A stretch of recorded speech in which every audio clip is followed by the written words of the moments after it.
Leads it off against Jerry Royce. Hall batting .282. He has a homer and 10 RBIs. If Jerry Royce looks a little different to you in a Cincinnati uniform, they don't allow mustaches on this team. We find out what Jerry Royce really looks like. And we're underway. A called strike to Albert Hall. Royce 0-4, 7.67 ERA, but as Jim mentioned, he has always pitched well against Atlanta. 20 wins, 8 losses lifetime.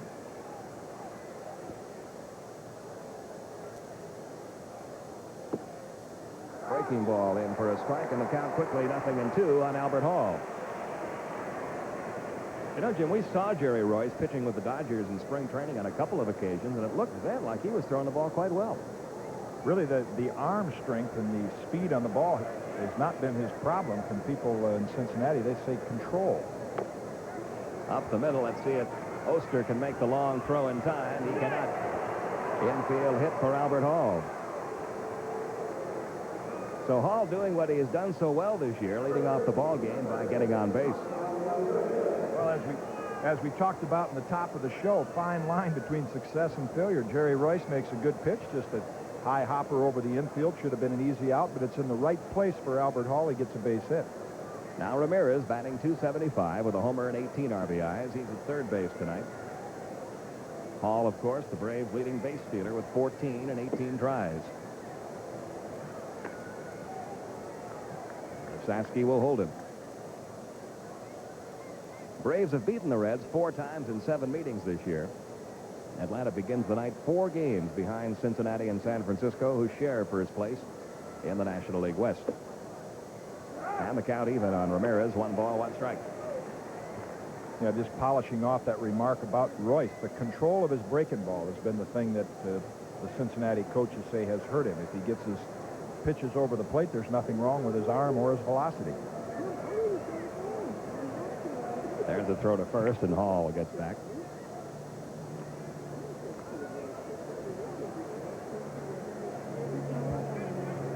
Royce last year with the Dodgers, bothered by arm problems part of the year, pitched in just 19 games, had a 2-6 record.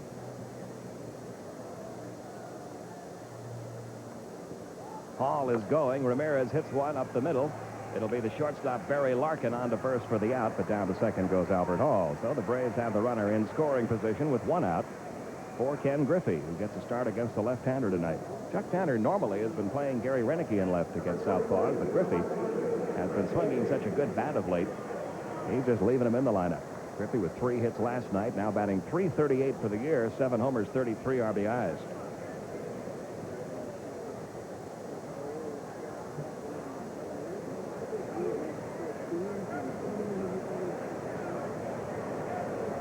Got a couple pitchers have gone a long time between wins. You saw the graphic on Royce last year, May 2nd. First pitch on the way to Ken Griffey is taken high and tight, ball 1. We do have a threat of rain tonight. It's been raining on and off throughout the day here in Cincinnati. Rained quite hard early this morning. They are saying that some rain might move in here between 8 and 9.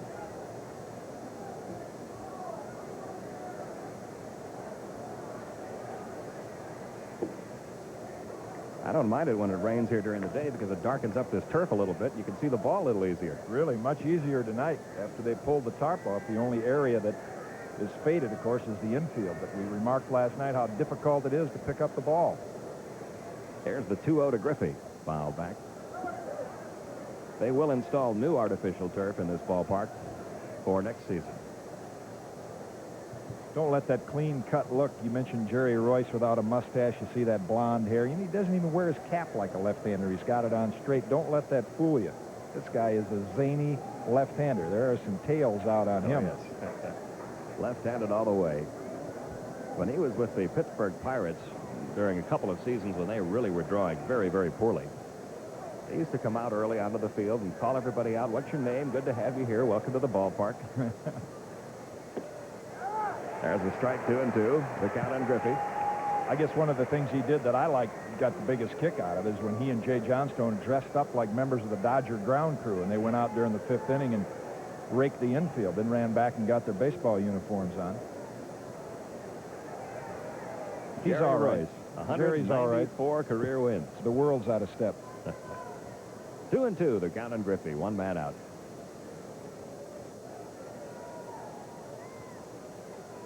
And the breaking ball is lined foul into the seats along the right side.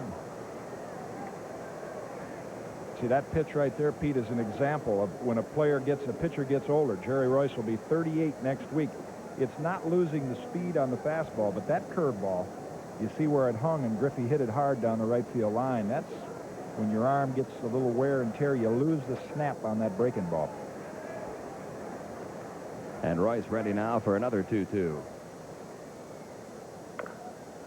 Toward first, Esaski will take care of Ken Griffey, and Albert Hall moves over to third. So 2 are down in the top half of the first inning with a runner at third and Dale Murphy stepping in. Murphy with a 9-game hitting streak, batting .327, 18 homers, 41 RBIs.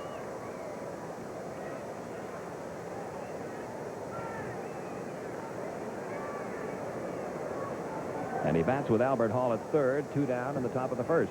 Braves trying to get an early run for Rick Mailer.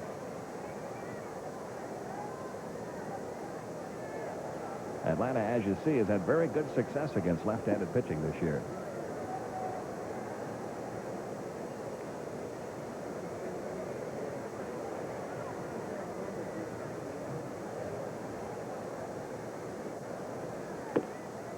The fastball misses. 1-0, the count on Murphy.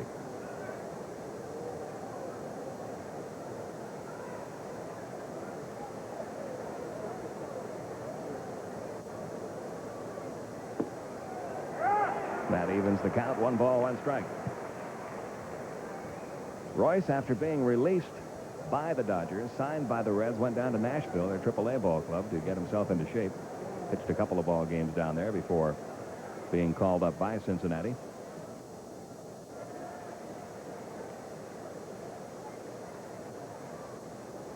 Here's the 1-1. There's the curveball. It stayed high. 2-1. Well, let's see right now what they decide to do. They've fallen behind Murphy. Ted Simmons in the on-deck circle obviously has been productive as a right-hand hitter and very productive with men on base. There's a look at Teddy, but I'm sure Royce would rather give Simmons the opportunity to knock the run in than Murphy. Murphy leads the league in walks, and a lot of them have come in situations like this, but he reached for that fastball and hits a 3-hopper to second. Oster throws him out, and the Braves strand the runner at third. So nothing doing for Atlanta in the top half of the first inning. We go to the bottom half with no score.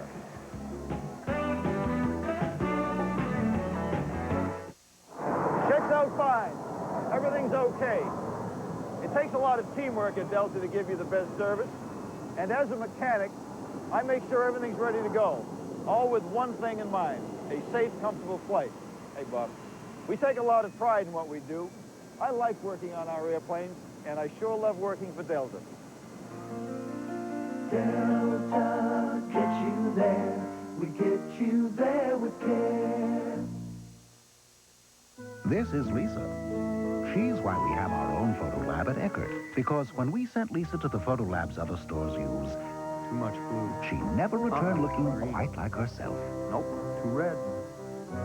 So we developed our own photo lab, a lab that's been awarded the Kodak Color Watch Seal. Unlike most stores, we have our own lab. Because at Eckert, it's just more important that Lisa look like Lisa.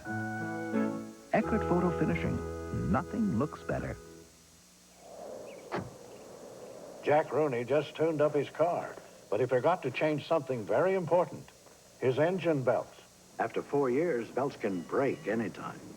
So don't take chances. Next tune-up, get Gates belts.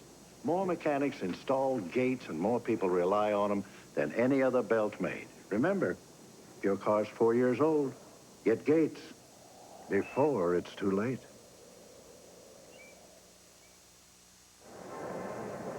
That's how the Braves look defensively tonight. Ken Griffey in left, Albert Hall in center, Dale Murphy in right. On the infield, Rafael Ramirez at third, Andres Thomas at short, Glenn Hubbard, the second baseman. Ted Simmons at first, Ozzie Virgil behind the plate, and on the mound, right-hander Rick Mailer with a record of 2-7. Last night, as you look at Mailer, the starter, Chuck Tanner won his 1300th game as a manager, Major League manager. Only 3 active managers ahead of him, Gene Mock, Sparky Anderson, and Dick Williams. There's a look at Mailer's numbers in 1987, and there's the winning manager in 1,300 Major League games. Pete? Cal Daniels leads it off against Mailer. Cal batting .321, 13 homers, 29 RBIs, part of that tandem. Along with Tracy Jones, they've been platooning in left field and doing quite a job for Pete Rose.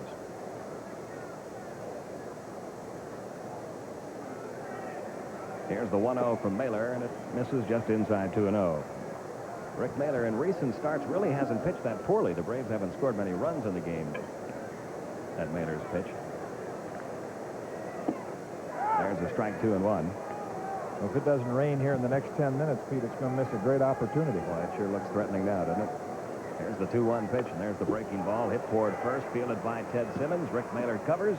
Daniels retired, 1 down. Now the shortstop, Barry Larkin, who had a home run here last night. He's hitting just .212 with 5 homers, 17 RBIs. And there you see some of those dark clouds moving in over Riverfront Stadium.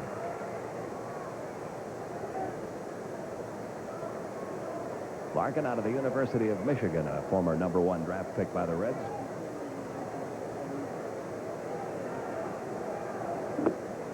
And he takes a strike in the outside corner with a fastball. Same two clubs tomorrow night. We play a half hour earlier, 7 Eastern time. Guy Hoffman against David Palmer. Slowly to the left side. Ramirez can't get to it, but Thomas does, and he throws out Larkin. So very quickly, 2 down here in the bottom half of the first inning, and that'll bring up Eric Davis.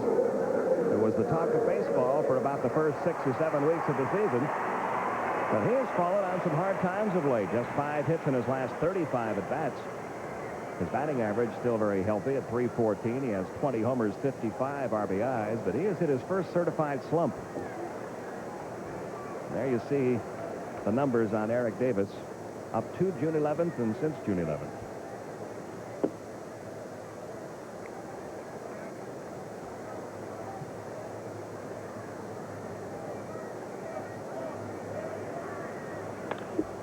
Right at the second baseman, Hubbard. The defense had him positioned perfectly, and it's a very easy inning for Rick Mailer. 1, 2, 3 in the bottom of the first. We've played 1 in Cincinnati with no score.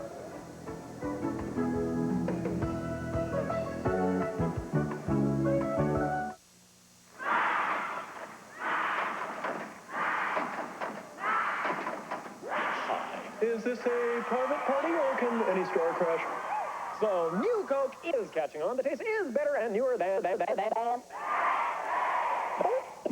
You said the P word. So, what I want to know is, if you're drinking Coke, who's drinking Pepsi? If you can't beat it, catch the wave. Coke. Now you can have the confident feeling of dryness you get from Sure Antiperspirant with something you've never had before. A bold, rugged, outdoorsy scent. New Desert Spice. Leave it to Sure to add new spice to your life. For every man who wears Brute, there's a woman who loves what he smells like.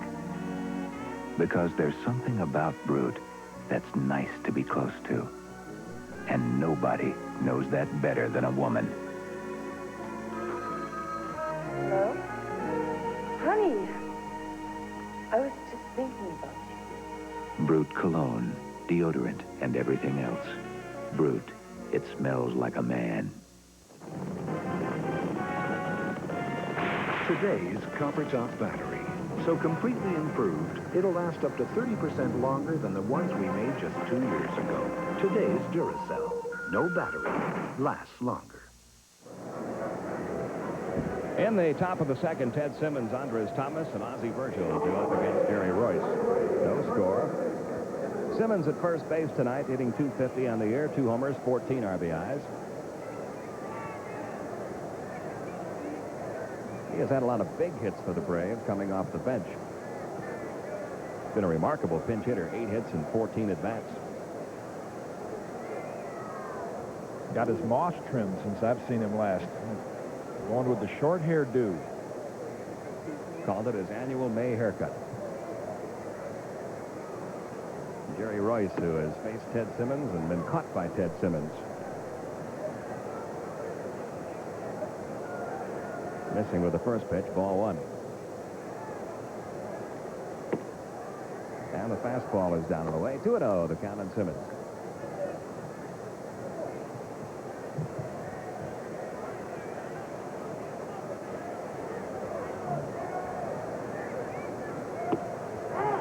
At the corner, it's 2-1. Royce has really had a remarkable career going back to, he's a native of St. Louis and was with the Cardinals. And then Houston, as you mentioned, his lean years were with the Pirates. Then he really came back with the Dodgers. Down the right field line. Let's see if anybody has a play. As Sasky and Parker are both over, but it's in the seats out of play, 2-2. In fact, I remember, Pete, in the mid-'70s when I was with the Phillies, Jerry, and he was playing for Chuck Tanner at the time, I think 77 roughly, and boy, he just couldn't get in a ball game, and it almost appeared then that his career was coming to an end, and he just made a remarkable comeback with the Dodgers. He's a very quick worker out there in the mound. Takes very little time between pitches. Here's the 2-2 now to Ted Simmons. Up the middle, second baseman Ron Oster. On to first. And down. Nothing but ground balls against both pitchers so far. Even the base hit by Atlanta in the first inning with an infield grounder that Hall beat out. Now Andres Thomas, the shortstop, who comes in at 227, 4 homers, 17 RBIs. Been in a little bit of a batting slump of late, 2 for his last 20.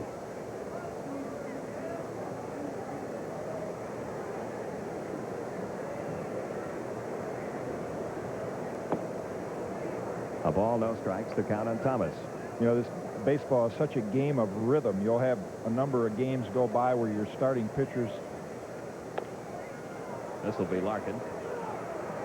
And another infield grounder for out number 2. You're right, he does work quick. I couldn't get that comment in there. Work like you used to. No, it's, you'll send your starters out there game after game, and you just assume they're going to give you 5 or 6 innings, and you get in a nice groove, and you depend on it. Now, here are the Reds. It's like every out they get from a starter, they're taking a deep breath because they've just had such difficulty in recent days getting a quality performance out of a starting pitcher. Well, so far, Royce has looked very effective. Nothing but ground balls against him. Here's Ozzie Virgil, 242, 16 homers, and 28 RBIs. Taking high and away, ball 1. You think it's tough getting a comment in between Jerry Royce pitches. You should have tried working when you were on the mound. Another infield grounder. And a 1-2-3 inning. Nothing doing for Atlanta in the second. Jerry Royce has looked strong to this point. We remain scoreless.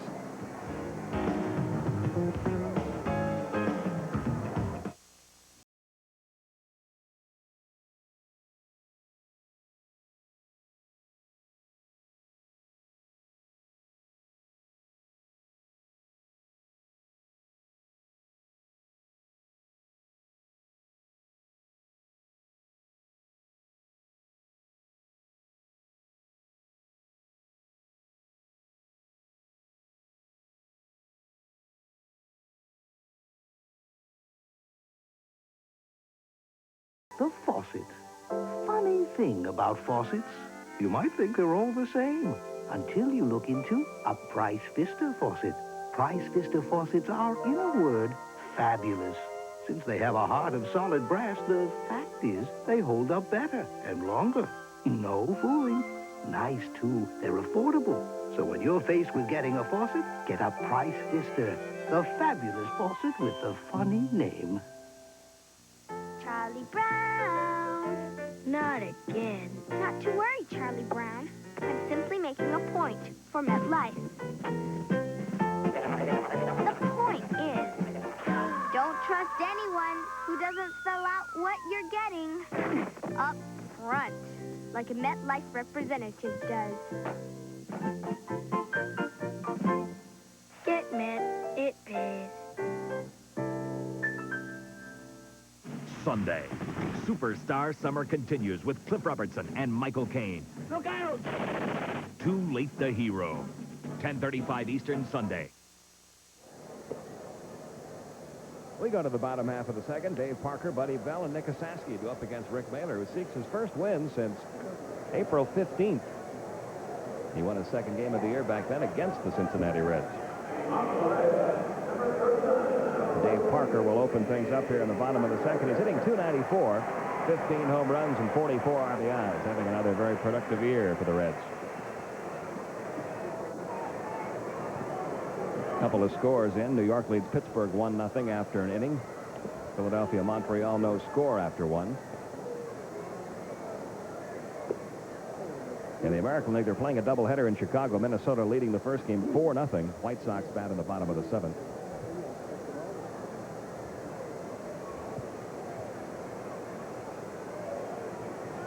Here's the 1-0 to Parker. Another ground ball. And Glenn Hubbard on to Ted Simmons for the out. So Jerry Royce, after giving up the infield hit to Albert Hall in the first inning, has retired 6 in a row on infield grounders. Rick Mailer has retired all 4 hitters he's faced on infield grounders. Buddy Bell, the batter.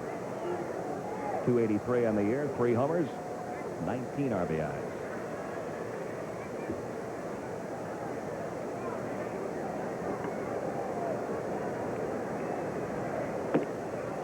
Fastball missed outside. Both these guys after a new suit. Remember Eddie Stanky and Frank Lane used to give pitchers a new suit if they got 15, 16 ground balls. There's another one. Rafael Ramirez with a nice play on the short hop. And 2 are down in the bottom of the 2nd. And so far, these guys, Mailer and Royce, are rolling along like the hitters are just playing pepper. Now, there's a fine play by Ramirez because that's not the hop that's right next to the ground, the short hop, but that's the in-betweener. Toughest one for an infielder to handle, especially on the run. That's a fine play. Here's Nick Esaski batting .254 with 6 homers and 18 RBIs.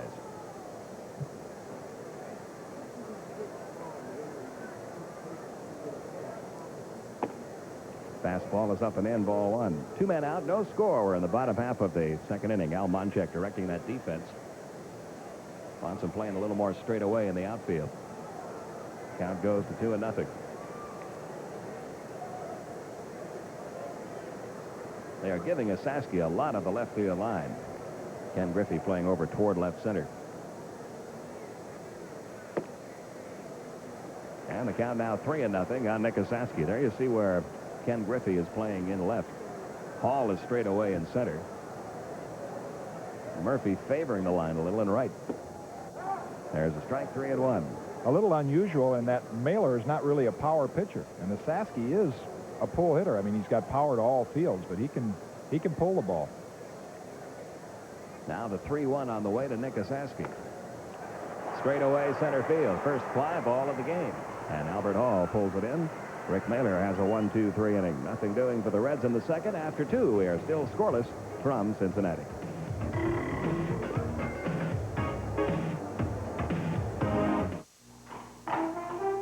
Strength, pride, tradition. For centuries, the Clydesdale has been known as a special breed. Today, the Clydesdale symbolize Budweiser's dedication to quality, superior ingredients, exclusive beechwood aging, and a distinctively clean, crisp taste that only Budweiser can offer. Quality taste. Because this Bud's for you. Even with all you do to keep your family healthy, you may be overlooking something that could cause illness. Roaches, now proven to carry at least 6 known diseases. Call Orkin, because Orkin has protected more homes from disease-carrying pests than anyone on Earth. That's why they're #1. And they'll make your home safe from pests or your money back. Call Orkin today. For pests, they just might be all the protection you'll ever need. These are Long John Silver's 4 unique sea salads. They're not your typical fast food salads. How can I tell? Well, see that shrimp, that seafood, those fresh vegetables, even that pasta? You notice how much seafood there is? I think the technical term is a lot. That's the difference. See, even though other places have salads, they're just not as interested in the principle of a lot like Long John Silver's is. Long John Silver's. Sea salads. Sounds good to me. We go to the 3rd. It'll be Glenn Hubbard, Rick Mailer, and Albert Hall due up against Jerry Royce. No score in the game. The Braves have the only hit in the contest. Want to remind you that the Braves will be back home on Tuesday night. San Francisco comes in for a 2-game series, followed by the Reds for 4 next week. And the Braves head for the West Coast. Hubbard having a fine year. 314, 3 homers, 22 RBIs. He really has to be considered a candidate to make the All-Star team this year. Looks like Ryan Sandberg is probably going to win the balloting. But Hubbard has credentials. As good as any second baseman in the league right now. And making a strong bid for comeback player of the year. He sure is. There's the 1-0. Right through there, 1-1. No score, top of the third. Pete Van Weer and Jim Cott with you from Riverfront Stadium. That should make it into the seats out of play, and it will. The count goes to a ball and 2 strikes. Interesting to see Jerry Royce pitch this type of ball game. You notice most of the fastballs are on the outside part of the plate. When he was in his prime, he had what the pitchers would call a cutter. It would move in on the right-hand hitter with good speed, and he'd really hit a lot of right-hand hitters in on the hands. So far, he's keeping that fastball away from him. It's what we talk about so often, Jim, about pitchers having to adapt to a little bit different style of pitching as they get older. Some can, some can't. Eric Davis on the run to make the catch on Hubbard's drive. 1 down.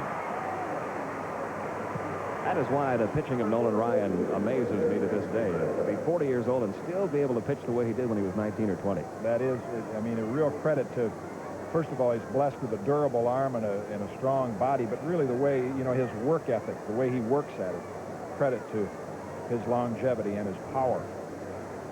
Rick Mailer takes it low and inside. Rick at 125, no homers, 3 RBI. That's a low batting average for Rick Mailer. He normally is up around the 200 level.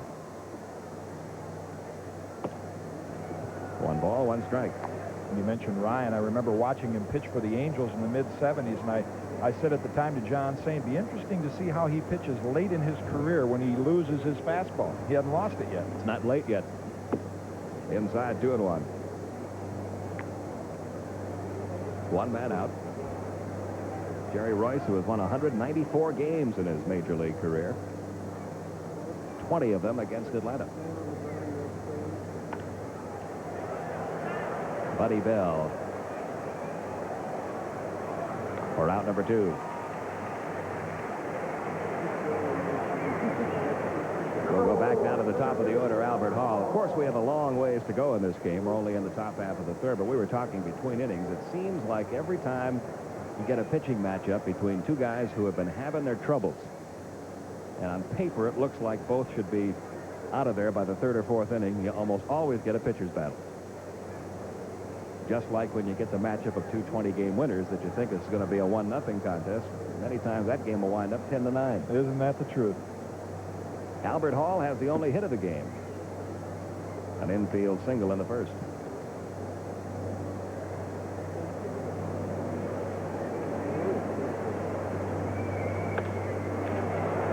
And he's 2 for 2. So a 2-out single to right by Albert Hall gives the Braves a base runner. And will bring up Rafael Ramirez. You can almost bet the mortgage that Albert Hall will be running here.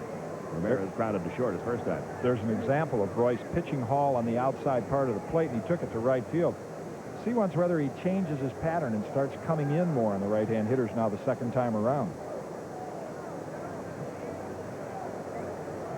Saski will hold Hall at first. He's gone on the first pitch, and Ramirez hits it right between the legs at shortstop Barry Larkin, who is going over to cover.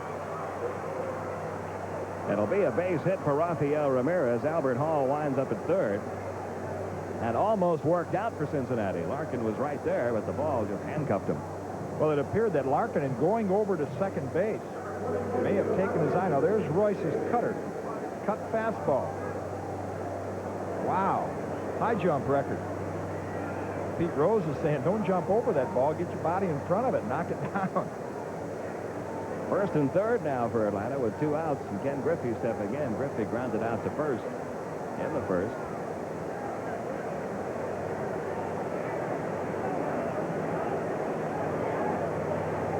And Jerry Royce in his first real trouble spot of the ball game. A good stop there by Bo Diaz. That ball bounced about 5 feet in front of the plate. We talk about Barry Larkin getting his body in front of the ball, which would have been tough to do, of course, on Ramirez's shot. But this is what a catcher tries to do. You see Diaz puts the glove down there between his legs. He's not trying to catch the ball. Just block it with his body. Keep it out in front of the plate. Not so concerned with preventing Ramirez moving up, but Hall from scoring. Great play by Diaz. A ball, no strikes on Griffey. 2 men out, runners first and third. Scoreless game in the top of the third.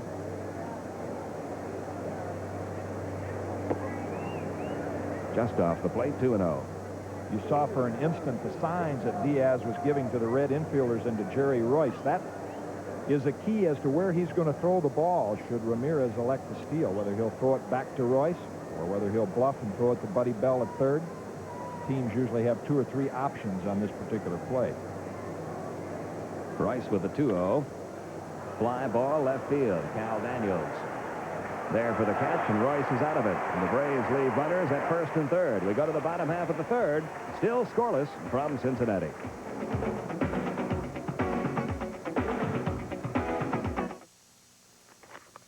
This is the Goody's Extra Strength formula that you made the best-selling headache powder in the Southeast. The same reliable brand that's been relieving the pain and discomfort of headaches, arthritis, muscular aches and colds for more than 50 years. And the very same extra strength formula that Goody's has now made into a tablet. Goody's Extra Strength tablets and powders. Now, isn't that a relief? When a lot goes into getting a perfect 35mm photo, Okay, all right, everybody. make sure it gets the individual attention it deserves with Eckerd's UltraLab 35 photo processing. UltraLab examines each negative for color and contrast, uses only Kodak paper and chemicals. Plus, UltraLab prints are 30% larger. Take your 35mm film to someone who works as hard as you do to get that perfect photo. Eckerd UltraLab 35. Nothing looks better. Saturday, on the Superstation Western Roundup, welcome to the Wild West. Doug McClure and Fernando Lamas look marvelous in Backtrack. Then an ex-con stirs up trouble for Matt Dillon on Gunsmoke. And the Cartwrights are bushwhacked by outlaws on Bonanza. It all begins at 1 Eastern on the Superstation, Saturday. Put on your best suit. Join Spencer Tracy and Elizabeth Taylor for a world color premiere. Father of the Bride, 7 Eastern on the Superstation, Sunday night. This portion of Braves baseball is brought to you by Budweiser. Beechwood Age for that clean, crisp taste. This Bud's for you. And by the heartbeat of America, today's Chevy trucks. In the bottom of the third, Bo Diaz leads it off, hitting .260 on the year, 3 homers, 30 RBIs. Rick Mailer has retired the first 6 men he's faced. The count 1-0 on Bo Diaz. Ron Oster will follow, and then the pitcher, Jerry Royce.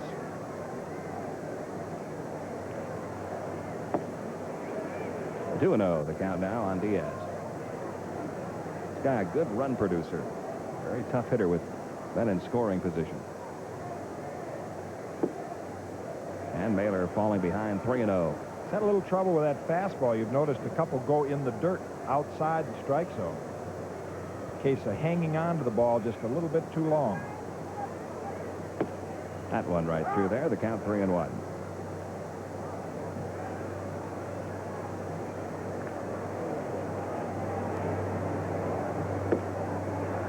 Caught the outside corner. Full count 3-2 now on Bo Diaz. Not much doubt about where Rick Mailer wants to pitch Bo Diaz. Wants to keep it near that outside part of the plate. You see Bo set up a little bit of that open stance. You get the ball in the inside half of the plate, he'll take it out of here in a hurry. Here's the payoff pitch. Fouled away. Diaz, an interesting case, Jim. He's become a better hitter since reaching the major leagues. His batting averages, power production, much higher in the major leagues than they ever were in the minors. Yeah, all they talked about when he was in the minors and just before he came up was his strong throwing arm, not much about his offensive ability. Here's the payoff again to Diaz. Ground ball to short. And that's 7 straight set down now by Rick Mailer. Well, Pete, we mentioned players have rhythms. Umpires do, too. They all have their own style. There's the cool strike call of the crew chief, Doug Harvey. Players call him Uncle Doug. Probably have more respect, despite the fact that they argue as much with him as any other umpire, but they have more respect, I think, for Harvey than any other umpire. Boy, he takes charge of a ball game. He runs it. You're right about that. Here's Ron Oster, 235 with a homer and 15 RBI. 0-1 the count.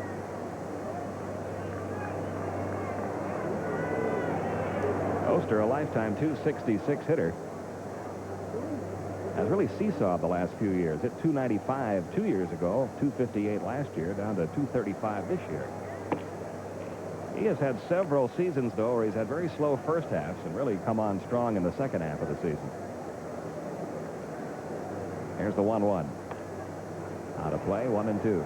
Struggling so much from the right side of the plate, of course, a switch hitter. That last night Pete Rose played Concepcion. Most all of Ron's production has been from the left side this year. 13 of his 15 RBIs, and most of his extra base hits. He just has a double from the right side. All the rest is a lefty. Now the 1-2 on the way from Rick Mahler. And the curveball is hit foul down the first base line. Talk about the respect for Harvey. I remember in Ted Simmons' younger days, as you're looking at Teddy when he was a catcher, all throughout the game he's questioning Harvey's calls, and Doug would say, just outside, son, just inside, son. About the 7th inning, Teddy tore his mask off and said, don't call me son.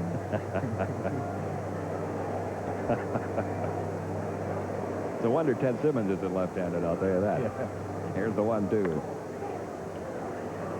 Glenn Hubbard on to Ted Simmons, and another easy ground ball handled by the Braves infield. And 8 in a row set down now by Rick Mahler. They'll bring up the pitcher, Gary Royce. Gary handles the bat all right. He's hitting 143, no homers or RBIs.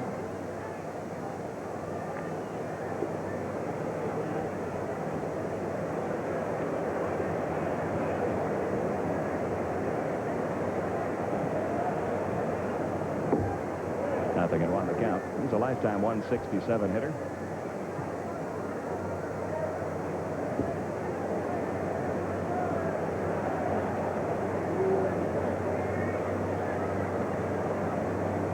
Here's the 0-1. Caught the outside corner. So Mahler ahead quickly. 0-2 on Jerry Royce as he tries to retire his 9th straight hitter.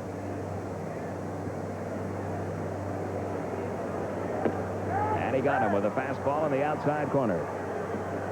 First strikeout for Rick Mahler. Another very easy inning for the right-hander.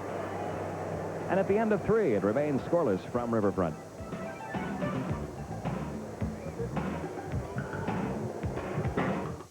You're in Germany? I'm getting married at 5. Don't worry.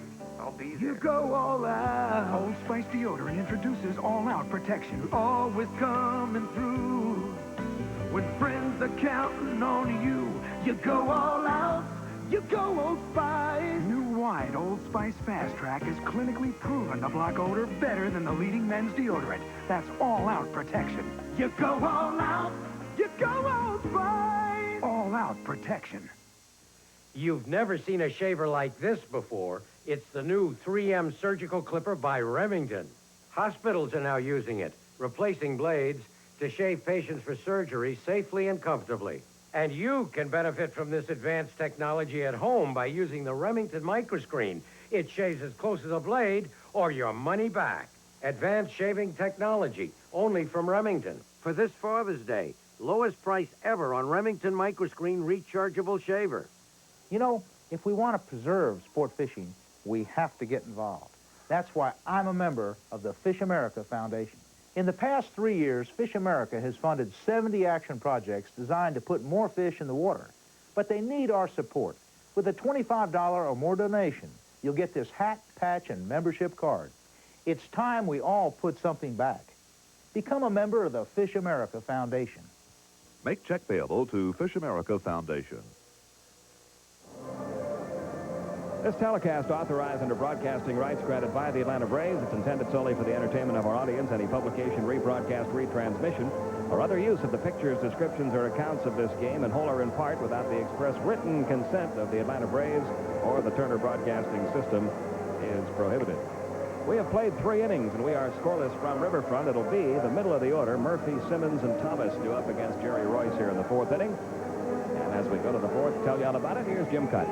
All right, thank you, Pete. You look at the team stats, the 2 ball clubs tonight, as they compare with ERA, runs, stolen bases, and home runs. But as you mentioned, oftentimes when pitchers struggle, they get wrapped up in a 1-0 ball game. And so far tonight, boy, Royce and Mahler have been the stories.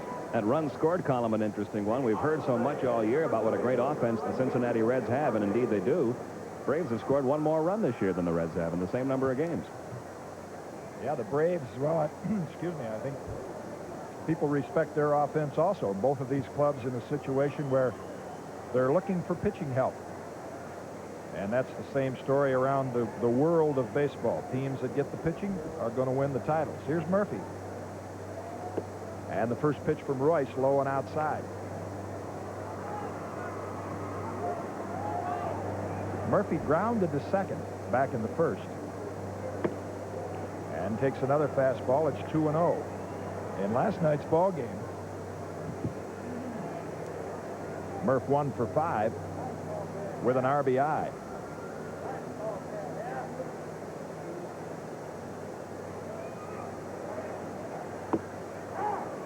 On the outside edge, and it's 2-1. The Braves with 3 hits, and Mailer has set down 9 in a row.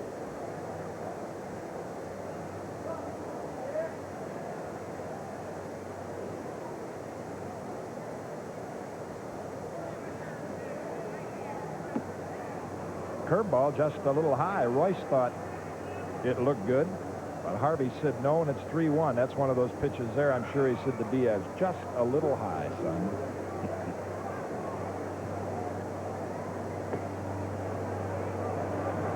And that pitch low, so Murphy draws a leadoff walk here in the top of the 4th. The Braves got Albert Hall to lead off the ball game with a base hit. And then in the 3rd inning with 2 outs, a couple more base runners, Hall and Ramirez with singles. So once again, they get the leadoff man on. That'll bring up Simmons. Ted also a ground out victim in the 2nd inning. And that one on the outside corner in for a strike.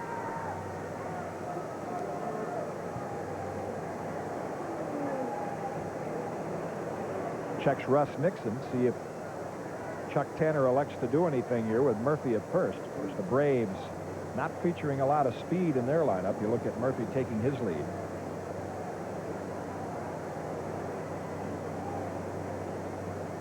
And the courtesy toss. In fact, in the stolen base department, the Braves lineup tonight, they have 26 stolen bases out of 43 attempts. On the other side of the ledger, the Reds, 61 out of 72.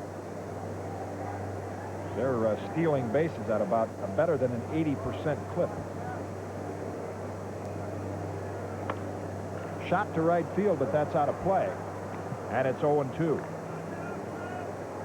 If you joined us late, we had a threat of rain. It appeared the start of the ball game might have been held up. They took the tarp off just prior to game time.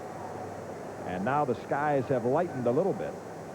But it has been threatening weather through much of the day here in Cincinnati. There's a look at the skies overhead here at Riverfront. The second of this 4-game set between the Reds and the Braves.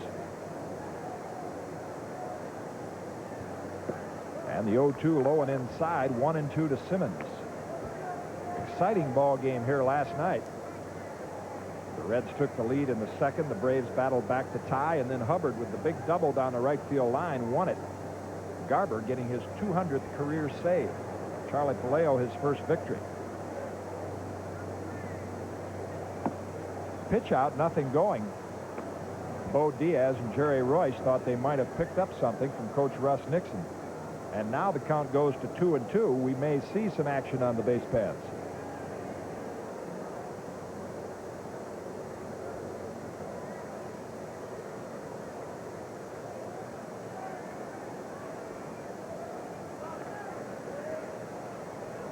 There goes Murphy, shot in the left field. That's in for a base hit. Daniels, the ball's through his legs, skips off the wet turf. Murphy will score easily. Simmons into second.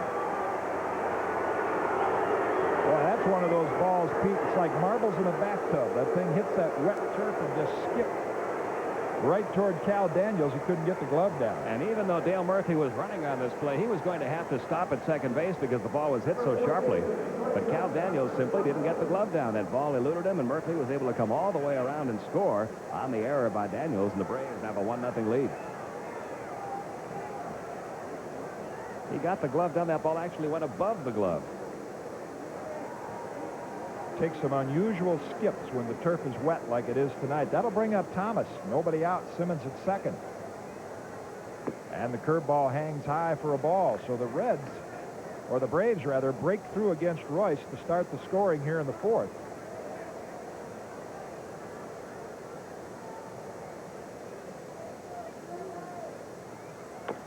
Ground ball up the middle. That'll move Simmons up to third. Oster with the flip over to Saski, and Thomas is down for out number 1.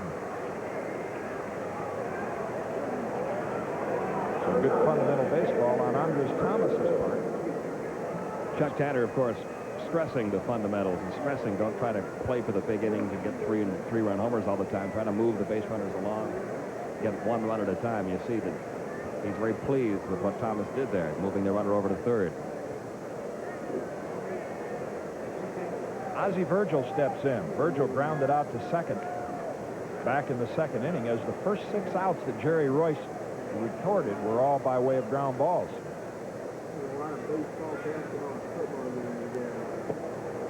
Way out in front of the curveball. The Reds move their infield in with 1 down here in the fourth.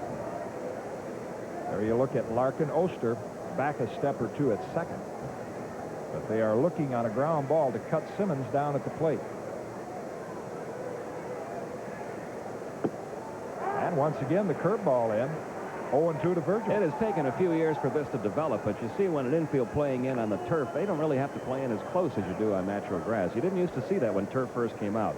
The infielders used to try to play it the same way, and then they learned that you can play a little deeper and still come home with the ball. The ball will get there in a hurry, especially off this carpet because it's so worn and hard.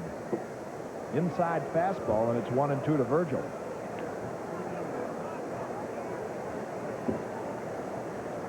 There's Ted Simmons taking that short lead off third base.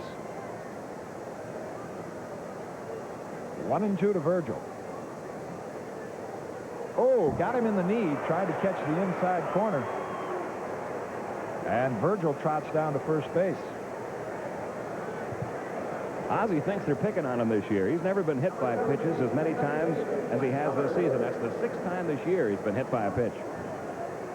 All Royce was trying to do was get the ball down and in. Well, he did that all right. Right off Ozzie's knee. We've seen Royce have a similar problem to what Mailer did, hanging onto the ball too long and the fastball going down and in. You see the disgust by Bo Diaz after making 2 great pitches and moving ahead. He lets it slip away. So here's Hubbard with runners at the corners and 1 down here in the top of the fourth. Braves lead it 1-0. And once again, the curveball in for strike 1.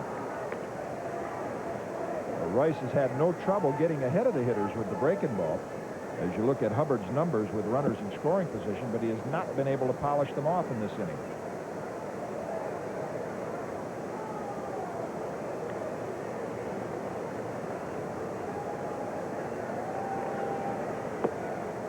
The Reds elect to pitch out just to see if Chuck Tanner elected to put something on like a squeeze play. That's a little unusual. I'll tell you what, if he's got something on with Ozzie Virgil at first and Ted Simmons at third, it would be a major upset. It's what you call station-to-station base running right here.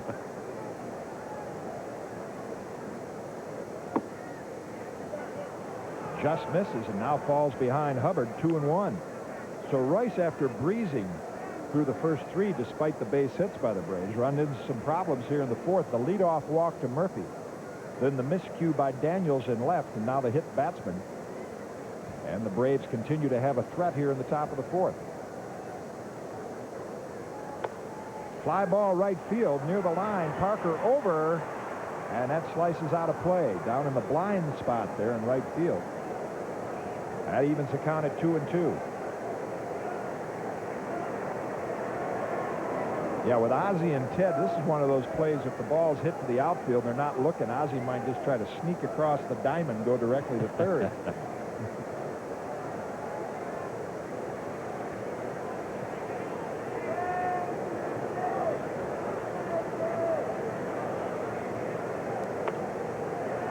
Fouled out of play on the 2-2. And the count holds. Hubbard, as we mentioned, leads the National League in on-base percentage. And Pete pointed out, should be a candidate for the National League All-Star team as well as comeback player of the year at this stage of the season. Here's a man who was not expected to be in the Braves lineup, but the injury to Garcia He wasn't expected to be in a Braves uniform in spring training. In fact, it appeared he might be in a Texas uniform. Good block by Diaz. No advance by the runners. The curveball runs the count to 3-2. Now we'll see whether Ozzie Virgil is on the move with the count full and Hubbard at the plate. Good bat control.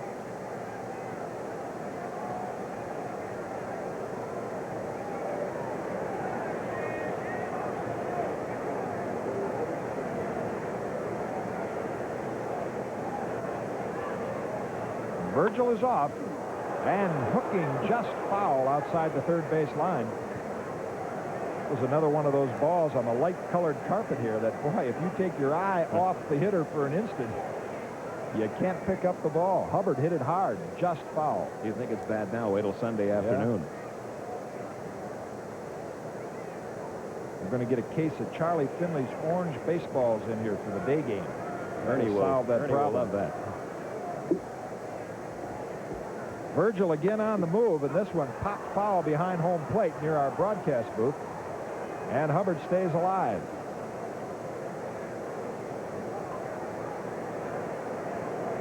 So the big left-hander has had a long inning. Some deep counts. A hit batsman, base on balls. And Simmons at third, Virgil at first. The Braves with a 1-0 lead. Up the middle. Oster cannot reach it. That's into center field, but Simmons will score, and Virgil on his way to third. So Hubbard picks up his 23rd RBI of the season. And the Braves played another run here to take a 2-zip lead. What you talked about earlier, Jim, when things are not going your way, it's not always because you're pitching that poorly. That wasn't a bad pitch, and the ball, just a little weak ground ball, hit up the middle, but on the turf it had enough on it to get between Larkin and Oster for a run-scoring single. And Scott Breeden, the Reds pitching coach, quickly out of the dugout. Scotty spent 16 years in the Reds organization as their minor league coach before getting the big league job 2 years ago. Now, what they're talking about right there is not necessarily Jerry Royce's pitching problems, but as you saw Buddy Bell in your picture, what will we do if the Braves elect to squeeze with Rick Mahler at the plate? Some teams coach their pitchers to throw the ball directly at the hitter, a knockdown pitch with a right-hand hitter in the box. Others elect to go outside the strike zone.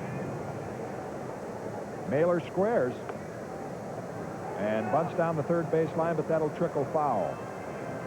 This is the situation, Jim, where Chuck Tanner, on occasion this year, has employed his favorite bunt play. Runners first and third, one out. The object to get the ball bunted down the third base line. The runner at third runs up right behind the third baseman.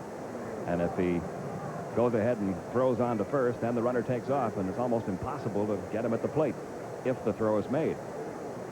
The way we've seen that play defended against is to have the shortstop come over and cover third, and that traps the runner. So we'll see what the Reds do, and we'll see what Chuck Tanner elects to do. 0-1 to Mahler. He squares, Bell charges, and it's taken outside for a ball. It's 1-1. With Rick Mahler's ability to put the bat on the ball, with Larkin moving towards second right here and Bell charging, excellent opportunity for what the players call the slug bunt. Square around, take a half swing. Push toward third. Virgil now retreats. Bell cannot pick up the ball, and the bases are loaded. So the Reds defense did exactly as you described it, Pete, with Larkin going over to third. That brought Ozzie Virgil back to the bag at third. Ozzie starts to break here as soon as the bunt is down. He starts to break right behind the runner, but he peeks over his shoulder, sees Larkin coming over to cover at third, and he has to go back. But Buddy Bell, in his haste, commits the error, so the bases are loaded. Well, and he broke the #1 rule they tell you about this game when you're a youngster. Keep your eye on the ball. And another thing, most of the time, players like to use the glove when the ball is in motion. Bell elected to try to barehand that ball. Got a little excitement on the field right now behind second base, and the Birds are filming Alfred Hitchcock's movie here, The Birds. Could be two. Larkin to second, to first, and the Reds are out of it. So the Braves waste the golden opportunity to score more, but they pick up 2. And at the end of 3.5, Atlanta leads it 2-0.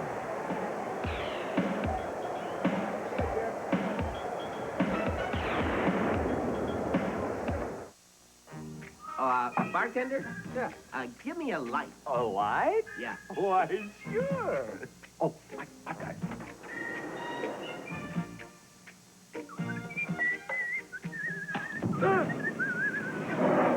No, a Bud Light. If you want the great taste of Bud Light, ask for it. Bartender. Yes? Give me a... Oh, let's see. Give me a Bud Light. Everything else is just a light. Nice call. Thanks. Do you know someone that got up on the wrong side of the bed this morning? Send them an FPD pick-me-up bouquet. It's bright flowers, rainbow coffee mugs, and reusable tote bags. We'll put them back in the swing of things.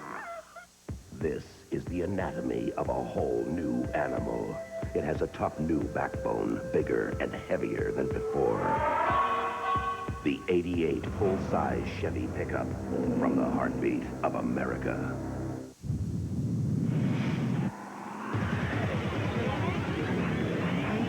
If you got an itch, scratch it. Saturday, on the Superstation Western Roundup, welcome to the Wild West. Doug McClure and Fernando Lamas look marvelous in Backtrack. Then an ex-con stirs up trouble for Matt Dillon on Gunsmoke. And the Cartwrights are bushwhacked by outlaws on Bonanza. It all begins at 1 Eastern on the Superstation, Saturday. Sunday, Superstar Summer continues with Cliff Robertson and Michael Caine. Look out! Too Late the Hero. 10:35 Eastern Sunday. Here's a special offer for Braves fans. Subscribe today to Super Sports News, the official magazine of the Atlanta Braves, and you'll receive 12 action-packed issues, plus a full-color team picture and a limited edition Braves history poster showing all the uniforms worn by the Braves since 1900. To subscribe, send $11.95 for the next 12 issues to Super Sports News, P.O. Box 89162, Atlanta, Georgia, 30312. And a look at some of our camera work here at Riverfront Stadium. You see the tarp over the camera there. We've mentioned the threat of rain. Rick Mahler has just returned to the mound, sliding into second on that double play. Took a little extra time to get himself ready and get back on the field. And just to recap that last half inning, the Braves with a leadoff walk to Murphy, and then Simmons base hit the left field, got through Cal Daniels' legs. Andres Thomas moved Simmons up to third. Virgil hit by a pitch, Hubbard with a single, knocking in a run. And then they loaded the bases on the error by Buddy Bell, but a crisp double play ball off the bat of Albert Hall ended that. But the Braves come up with 2, and now we go to the bottom of the 4th, and the top of the Reds order, Cal Daniels. The breaking ball, low and inside, ball 1. Daniels in the first inning grounded out to Ted Simmons. Off-speed delivery, grounded foul outside of first. I think I said Albert Hitchcock, and it's Alfred. Remember that movie, The Birds? Oh, You sure. saw that little flock of birds swoop down here behind second base. They've now disappeared, but that's what got the crowd a little excited there for a moment. Inside corner. And it's 1-2 That's the only to Cal Daniels. The only birdies I've seen all year.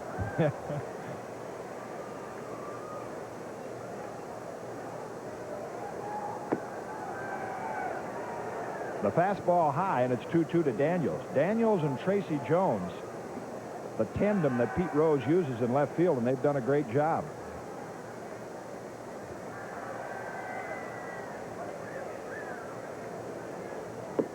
Slow curveball got him. So the strikeout, Mahler's second in the ball game. Out number 1 here in the 4th. Cal Daniels asking plate umpire Doug Harvey if this was a strike. It was, and a good slow curveball from Rick Mahler. You saw the bottom drop out of that thing. And when you get Cal Daniels out in front of a slow curve like that, you know you've thrown a good one, because he is a hitter that really can wait for a long time.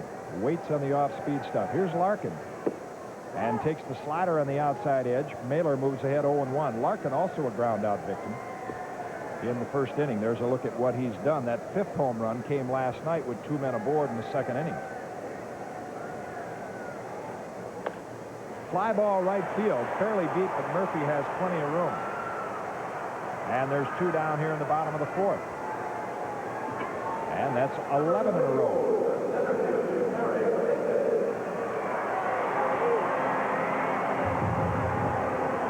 That'll bring up the struggling Eric Davis. Kind of nice to struggle and have 20 home runs and 55 RBIs. But Davis now just 5 hits in his last 39 trips. And usually one of the things, Pete, like a pitcher squeezes the ball too tight, a hitter will squeeze the bat too tight. Look at the top hand there of Eric Davis. He just tries to cradle that bat in his fingers. That's where he generates that bat speed.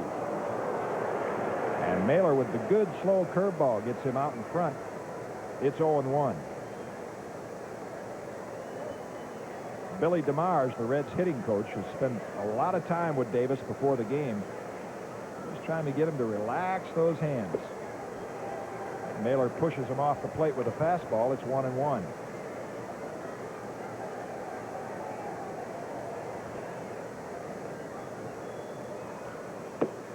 The high fastball, and he doesn't get it.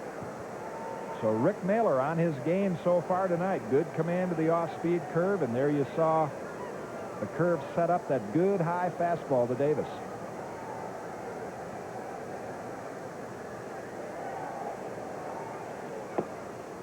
Just outside, the count even at 2-2. Davis also 26 stolen bases. And of course, many people picked Davis before the season to be the National League MVP. He's got those kind of numbers so far. This time he waits on the off-speed breaking ball, and the count runs to 3-2.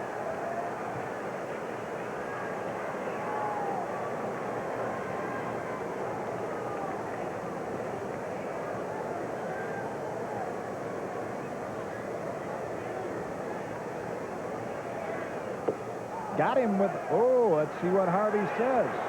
No, says Dick Stello. Wow.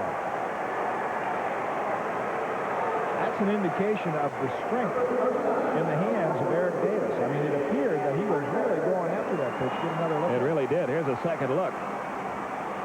Oh, I think he did go. Definitely. A real break for the Reds there. Dick Stello says no swing, but Eric Davis quite obviously offered at that one. Here's another look. That's not a swing. Well, I tell you, with his strength, if he'd have hit that ball, it might have been in the upper deck. Definitely a swing, but the Reds get the break, and the Reds have their first base runner. Here's Parker.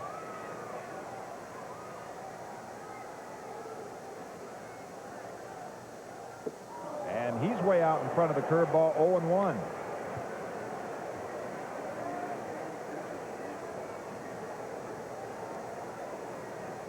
I think that caught Stello by surprise. Stello, the first base umpire, because Davis waited and swung so quickly and then quick jerked the bat back. But it was obvious from our replay that he had swung at the pitch. Of course, in fairness to the umpires, there's a look at Dick Stello.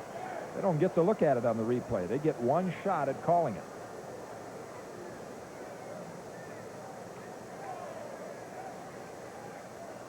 And the throw over to first. Davis takes that lead with 1 foot on the turf, 1 on the sliding pit, and Mailer will probably keep a little eye on him. Once those runners begin to sneak off and get both feet on the turf, that's an indication they might be ready to go.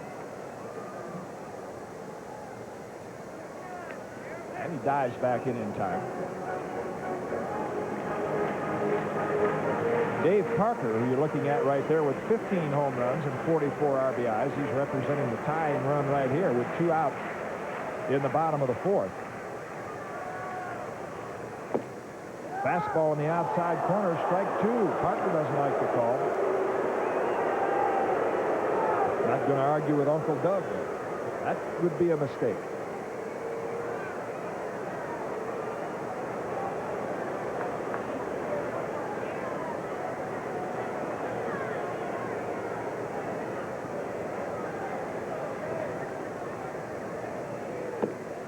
Mailer with the slide step, with a quick delivery toward the plate just in case Davis was going.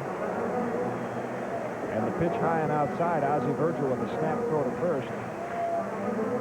See more and more pitchers beginning to use that when they sense a base runner is ready to steal. Instead of taking their normal delivery from the set position, they will merely slide that front leg toward the plate and deliver the ball quickly, give their catcher a shot at throwing him out.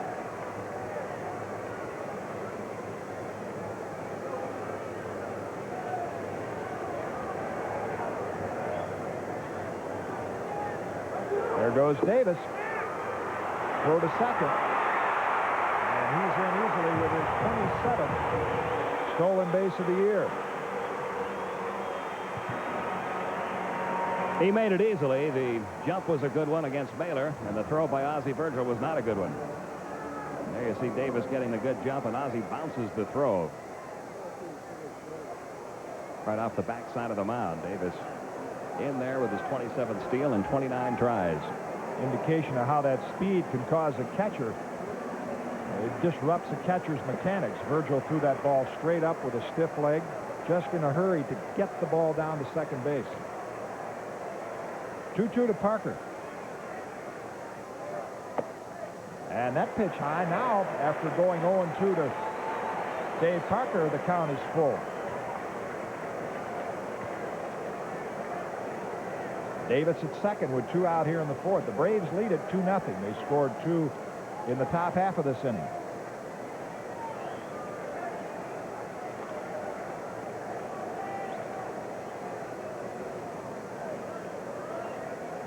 Parker steps out now, and Virgil will go through another sequence of signs. I have a little word here with Mailer and say, look, 3-2 to Parker. He's their big RBI man, cleanup hitter. Buddy Bell, the right-hander, up next. What shall we do? Want to put him on? Want to pitch carefully to him?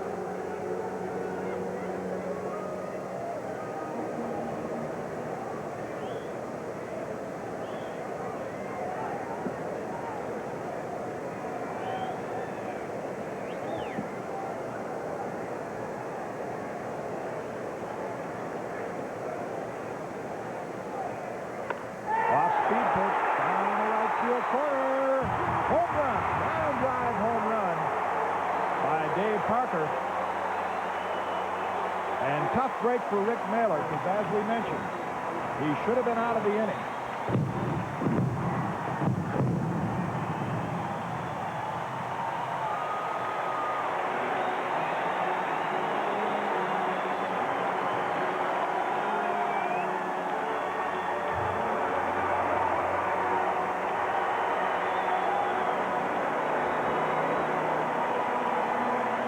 And after Dave Parker hit that ball, he stayed right in the batter's box just watching it to see if it was going to stay fair. He knew he had enough of it to get it out of the park. And it just did stay fair. So a 2-2 ball game. Buddy Bell steps in, doesn't get the curveball. And it's 0-1 to Bell.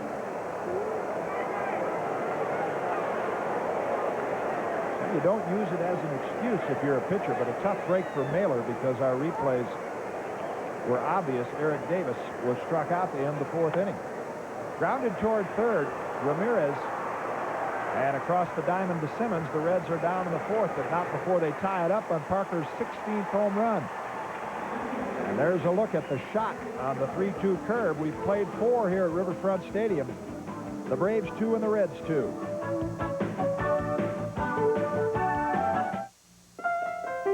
Now's the time to vacation in Europe with Delta. We'll give you a free car for an entire week. You can see all those sights you've dreamed of seeing with your own car, free. We'll fly you to England, or France, or Germany, or Ireland. For Delta's low fares, call your travel agent. Delta gets you there with care. Good friends like you are so very hard to find. Stand by me, you understand. Gonna share a Coca-Cola with a friend of mine. This is the life, these are the real things. You're the heart of it, yeah. Every day, in every way, Coca-Cola's a part of your life. When Coca-Cola's a part of your life, you can't beat the feeling. This This is just a flat old tater chip. It's just flat. It's just tater. It's just an old chip, but not this. Is a new Cajun spice ruffle potato chip. Look at them ridges full of cayenne pepper, onion, garlic, paprika. Oh, this is Cajun spice. Ain't nothing flat about it. Try new Cajun Spice Ruffles brand potato chips with a feisty, spicy bite in every crunch. It's the new taste that won't leave you flat. Oh, boy, they want them without guarantee. A look at the Reds' power production compared to last year. That home run by Dave Parker, who you're looking at, the 81st of the year. Parker had 31 last year. He's passed halfway to that total already. And Eric Davis, of course, has 20 home runs this year, so a much more powerful lineup. And that combination of Cal Daniels and Tracy Jones not doing a bad job in the leadoff spot either. Daniels has 13 homers and Jones 6. That's 19 from the leadoff position. And that was a quick glance there at Rick Mailer and Ozzie Virgil commiserating over that curveball to Dave Parker. Here's Ramirez to lead off the fifth.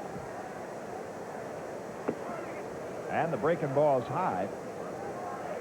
Ramirez 1 for 2, a ground out in the first inning, and then singled off Rice in the third. There's a look at your totals. The Reds just one hit, the Parker home run.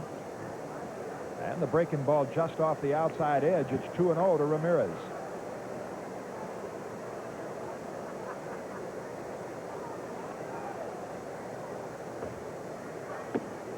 Inside corner with the fastball, 2-1. So both pitchers breezed through the first three.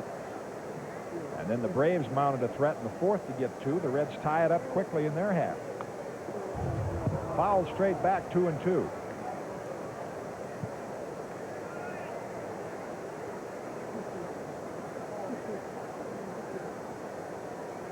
Career numbers against Jerry Royce.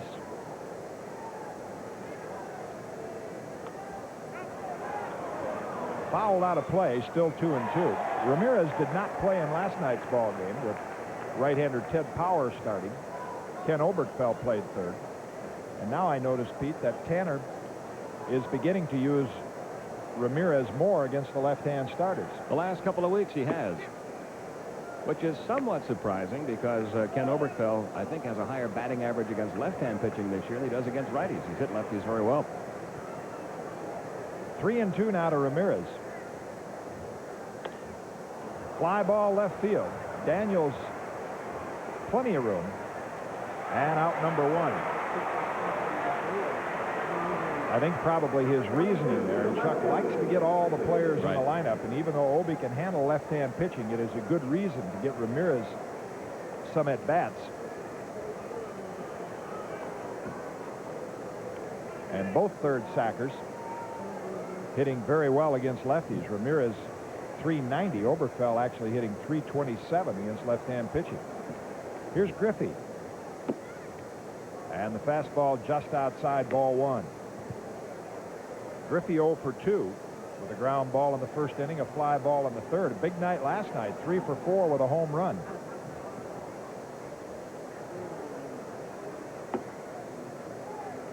(2-0), the high fastball.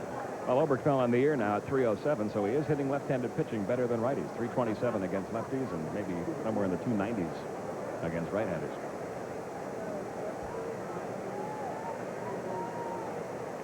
One down here in the top of the fifth. Grounded towards second. Oster over to Osaski, and there's two down. John Sterling and Ernie Johnson will be along at the end of this half inning to carry the rest of the way.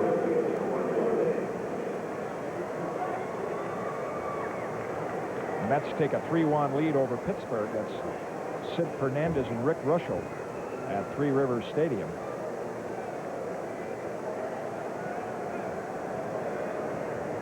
Murphy steps in. He walked to start the fourth and scored the Braves' first run. Takes the off-speed delivery from Royce. High for a ball.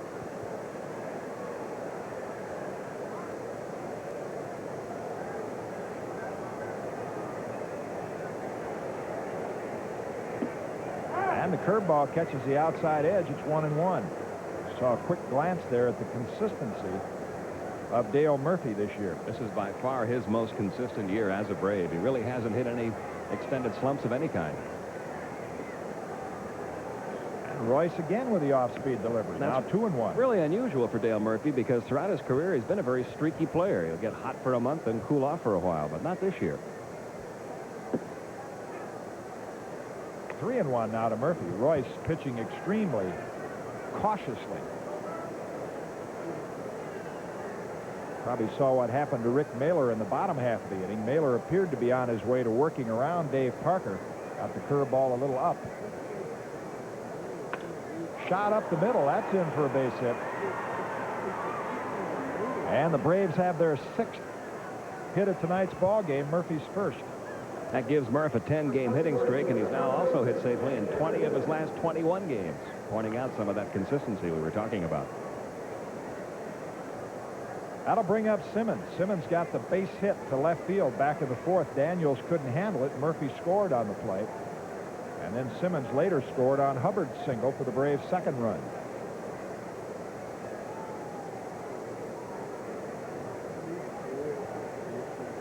A .250 hitter coming into tonight's ball game with a pair of home runs and 14 RBIs.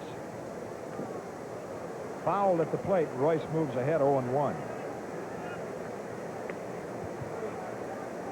The skies have appeared to lighten up quite a bit. It appeared for a while the early part of this ball game we may have a rain delay. Now, I don't know how that rain missed us. I'll tell you, those were dark, dark clouds. It looks like this one should get in without any problems. And Royce has really gone to the off-speed stuff in this inning. That's another slow curve. We mentioned the first time around the batting order, the early part of the ball game. Really good command of the fastball. Quick look at the skies here over Riverfront.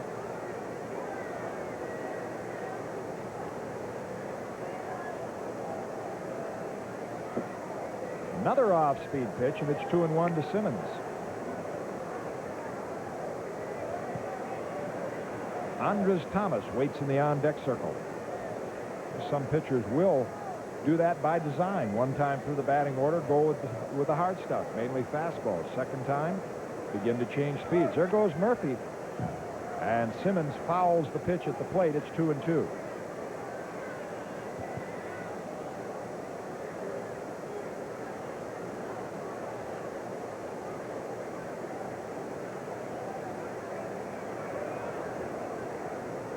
As you mentioned, a couple of former teammates facing each other here. Simmons, in his days with the Cardinals, broke in with the St. Louis Cardinals. Royce did the same thing. Jerry Royce, a native of St. Louis. Ted Simmons, now a resident of St. Louis.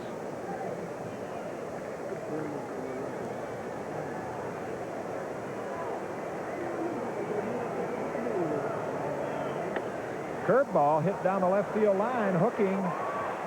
It's fair down in the corner. Daniels cannot come up with it, and now third base umpire Steve Ripley signals either fan interference or the ball bounced into the stands. It'll be a ground rule double, and that bounce cost the Braves run number 3. Yes, it did, because Murphy was well around third, would have been able to score had the ball stayed in the ballpark.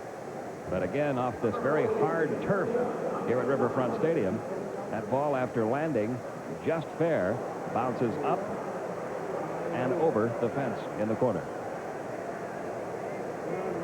So the ground rule double by Simmons. Well, our cameras don't miss much, do they? Right on the money. That's Teddy's 5th double of the year. And that'll bring up Thomas with runners at second and third, 2 down. And the fastball outside for a ball. The Reds mounted their threat in the bottom of the 4th with a 2-out walk to Davis, then the home run to Parker. Now the Braves with 2 out. And there's a shot up the middle. That'll score Murphy. Simmons around third. He'll score easily, and the Braves have a 4-2 lead. Andres Thomas picks up RBIs number 18 and 19. And another 2-out rally. And the Braves come from behind effort last night, winning at 6-4. A lot of big 2-out hits were delivered throughout the Braves batting order. And here's another big 2-out hit.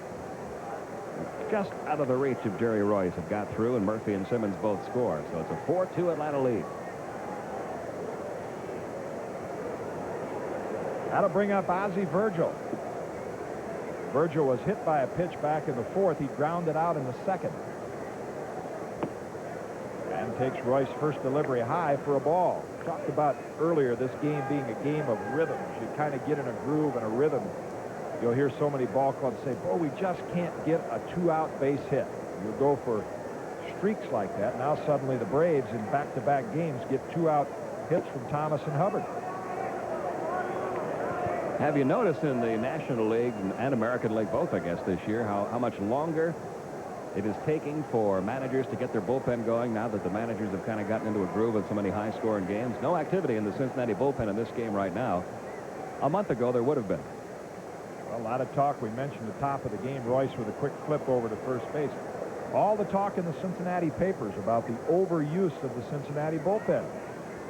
There's a look at them. Robinson, Murphy, Franco, Frank Williams sitting back on the bench. They have been a productive bullpen, but as you see, the mound is empty.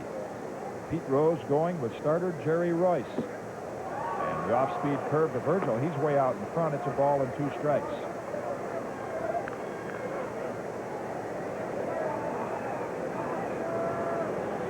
Actually, the hit by Hubbard last night was not a 2-out hit. It was a 1-out hit. But the Braves have begun to get those 2-out base hits. Thomas's single, a good example of it.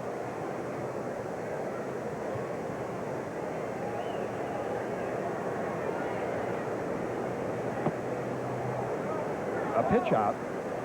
Thomas not going. The count holds or is now even at 2-2. If you joined us late, the first 3 innings breezed by. Royce and Mailer in complete control. All zeros. And the Braves broke through with 2 in the top of the fourth. Reds tied it in the bottom. Now the Braves back on top. Thomas on the move, but the pitch fouled back. Diaz gives chase, and that's out of play.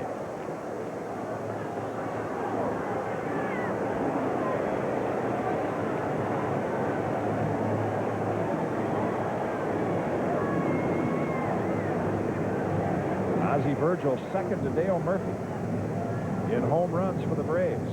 Murphy with 18, Ozzie with 16. Boy, he was on a tear for about a 3 to 4 week period there. Gets the fastball by him for strike 3, so that ends the 5th. But not before the Braves pick up 2 more on Thomas' single. To mention, John Sterling and Ernie Johnson will be over in the bottom of this inning. 4.5 here at Riverfront. The Braves lead it 4-2.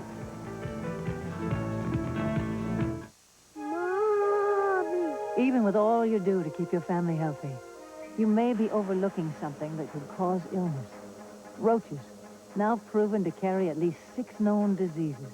Call Orkin, because Orkin has protected more homes from disease-carrying pests than anyone on Earth. That's why they're #1. And they'll make your home safe from pests or your money back. Call Orkin today. For pests, they just might be all the protection you'll ever need. We know some guys who get up early in the morning just to rock and roll.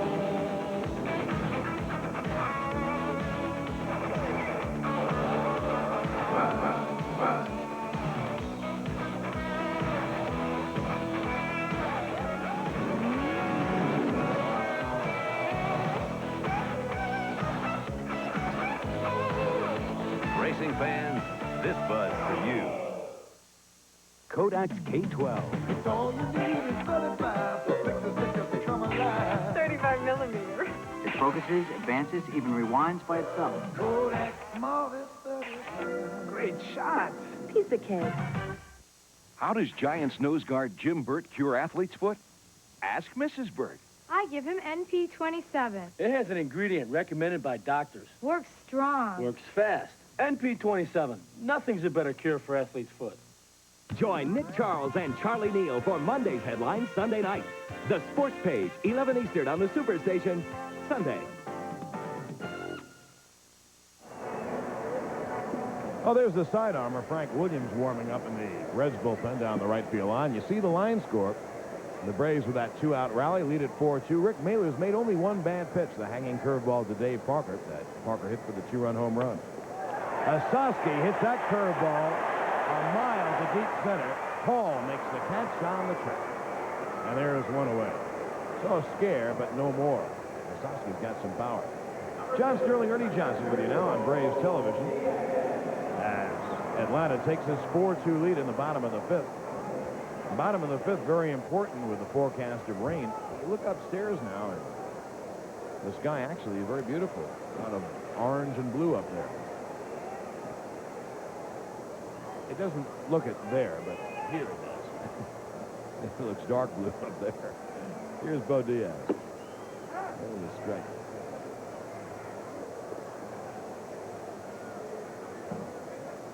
Mailer pitching a one-hitter.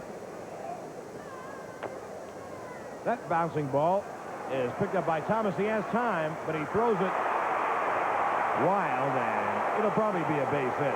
Ted Simmons made a heck of a play. Diaz can't run a lick. That's why I said that Thomas had time.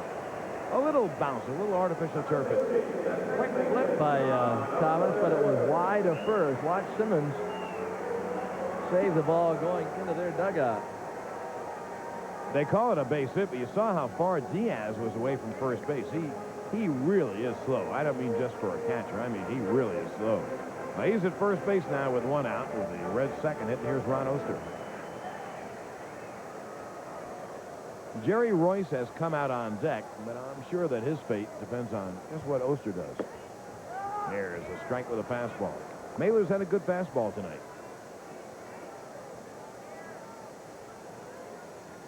Rick has gone 12 starts without a win. He has pitched better tonight than he has since, I guess, opening night. Missing outside, 1-1. Braves have gotten a lot of big hits tonight. Two-out kind of hits.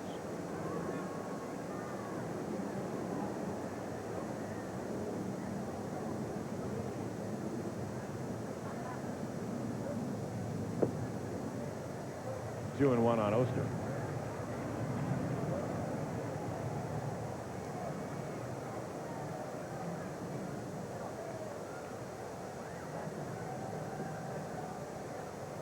Simmons will play at Maca Diaz, who is absolutely no threat to run. That's fouled away down the left field line, so the count 2-2. Seeing Frank Williams in the bullpen brings to mind the controversy that is swirling here in Cincinnati about Pete Rose and his bullpen, where members of the bullpen have said, hey, we're tired. You're pitching us too much. There's one of them, Ron Robinson, and Rob Murphy to Robinson's right. That's Bill Gullickson with the hat on. He's a starting pitcher. He's not involved in the controversy. Struck came out with a fastball. Ernie, there it is again. Mailer's had good pop on the fastball tonight. Every once in a while, in a good spot, he will go to his fastball, and it's good to see it. He got this right where Virgil wanted it on the outside part. Here we've got a pinch hitter. Looks like Francona. Terry Francona comes off the Cincinnati bench, and Pete Rose goes to the pinch hitter with 2 outs. And Jerry Royce goes 5 innings, gives up 8 hits and 4 runs. There's Jerry. He pitched fairly well tonight.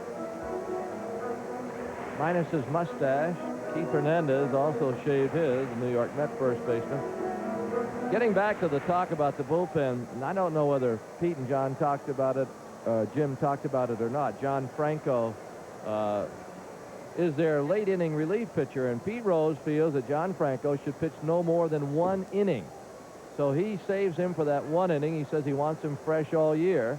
Whereas a couple of the guys in the bullpen feel that the other night, for instance, if Franco had been able to pitch 2 innings, they might have won the ball game because the game was blown in the 8th inning. But Rose is sticking by his gun. Mailer down low to Francona. Terry picked up as a free agent during the winter, hitting at 200 with a homer and 5 RBIs. Not a bad line drive left-hand hitter. Does not have a lot of power. There's a strike, 1-1. Well, Frank Williams, Ron Robinson, and Rob Murphy, there's Franco, have all pitched in 30 games already. The Reds' starting pitching has been very poor. They're really searching for another starting pitcher. They have great players to trade, but they haven't been able to make the right trade yet. Francona bounces it foul, so the count 1-2. Anyway, the reason why I was interested in it, Ernie, is because these relief pitchers came out and said, hey, he's overworking us. We're tired. And Pete Rose says, hey, I just clocked Murphy at 93 miles an hour. How can he be tired? So, then more and more managers. I think Dave Smith is used that way by Hal Lanier at Houston. I think he usually pitches just one inning. Right. And he's the guy that you go to when you want to nail it down, and I don't believe he's given up a run all year. Yeah, he and Franco have been sensational. Shows you how much it takes to win. The Reds have every commodity but one, starting pitcher. Yes, and this what causes the whole problem is starters not going 9 innings. Well, they're not worried about going 9. They're going 5. They're bringing in Robinson and... Well, there was a day. Murphy. There are some pitchers that go 9. That gives everybody a day off. That's what you need, really. Down low to Francona, 2-2.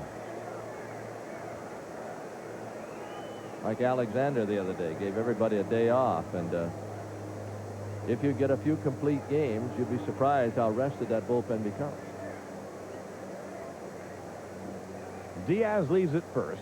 2 outs, bottom of the 5th. The Braves have a 4-2 lead. The 2-2. Curve fouled away. That's the only really bad pitch Mailer has made. He hung a curveball 3-2 to Parker, and he lined a 2-run home run in the 4th. Braves lead at 4-2. Atlanta only 4 games out of first place.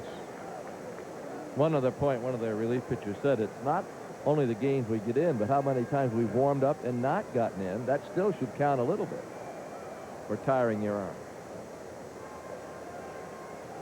The 2-2. Bounce, foul. But you have to admit, Ernie, the game has changed. I don't recall you ever going to Fred Haney and say, hey, you can't use me, I'm tired. No, you don't do that, because when you're on a 1-year contract, especially, you just try to get another one the next year. Seeing Francona, I think his dad, Tito Francona, will be here tomorrow for the old-timers game. He was a really good lefty hitter, Tito Francona. Again, the 2-2 for Mailer. And again, it's fouled away. The Reds had Bo Diaz running on that 2-2. Because he was getting such a big lead at first. Simmons is playing back, trying to protect against Francona. And Diaz more or less said, well, if you're going to give me second, I'll take it. Terry had a very promising career when he came up. Has been really shadowed by 2 very serious knee operations. He's trying to battle back. He's on Pete Rose's bench. Line drive, left-hand hitter. The slow curve is hit in the air to center field, and that will end the inning. Albert Hall makes the catch.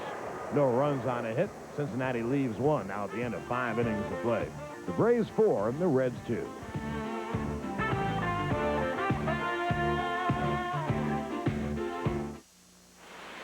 From beyond your imagination comes the future of photography. More than a camera, it's Canon EOS. EOS, the ultimate autofocus SLR. So fast and easy. High-performance autofocus with any Canon EF lens. Great shots were never so simple. EOS, new from Canon. Buy EOS today with no money down, low monthly payments at participating Canon dealers. Soon this street will be teeming with people, tasting exotic foods from all over the world. Thank you. Is it good? Good and spicy. Now Anne is about to experience a problem that's universal. I've got heartburn. Can you beat that? As a matter of fact, I can. Pepto for heartburn? Sure.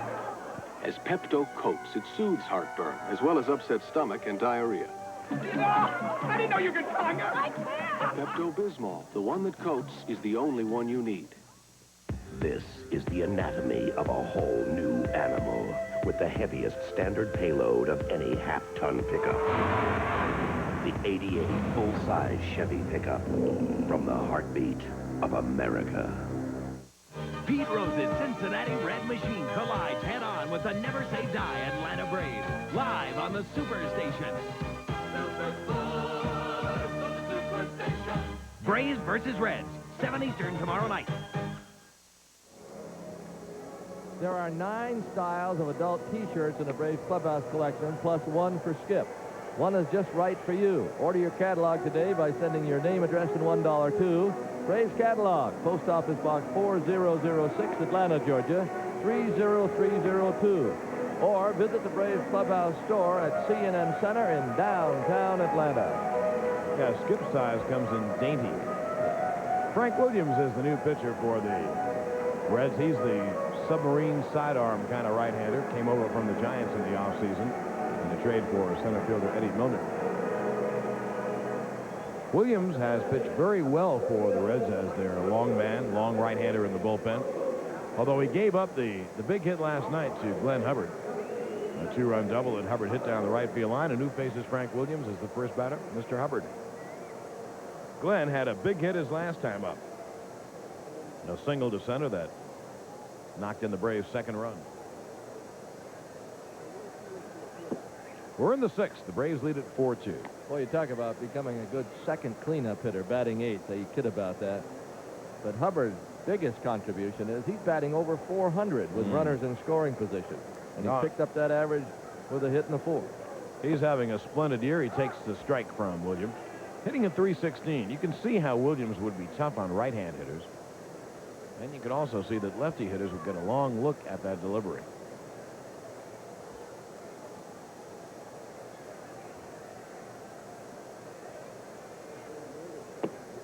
That's a good pitch. Right on the outside corner of the knees, the count 1-2.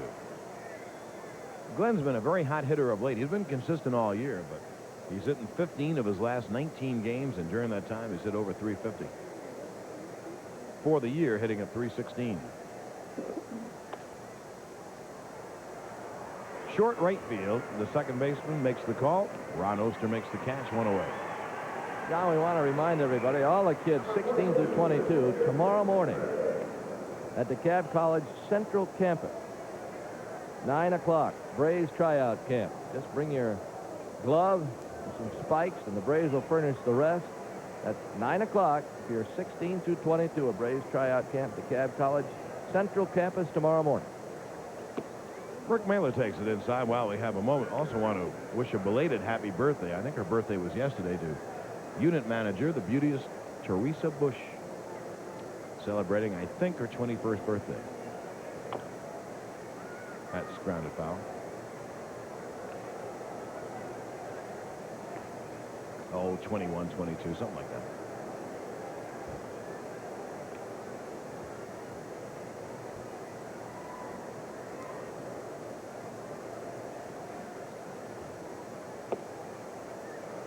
One and two on Mailer, who reached on an error his last time up trying to bunt. Buddy Bell looking at the Braves at different positions. Ozzie Virgil coming off third, the runner going to second, and just kind of fumbled it away.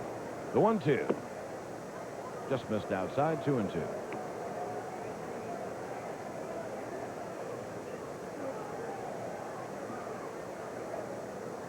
Albert Hall's had 2 hits tonight in the on-deck circle. And the count goes full 3-2.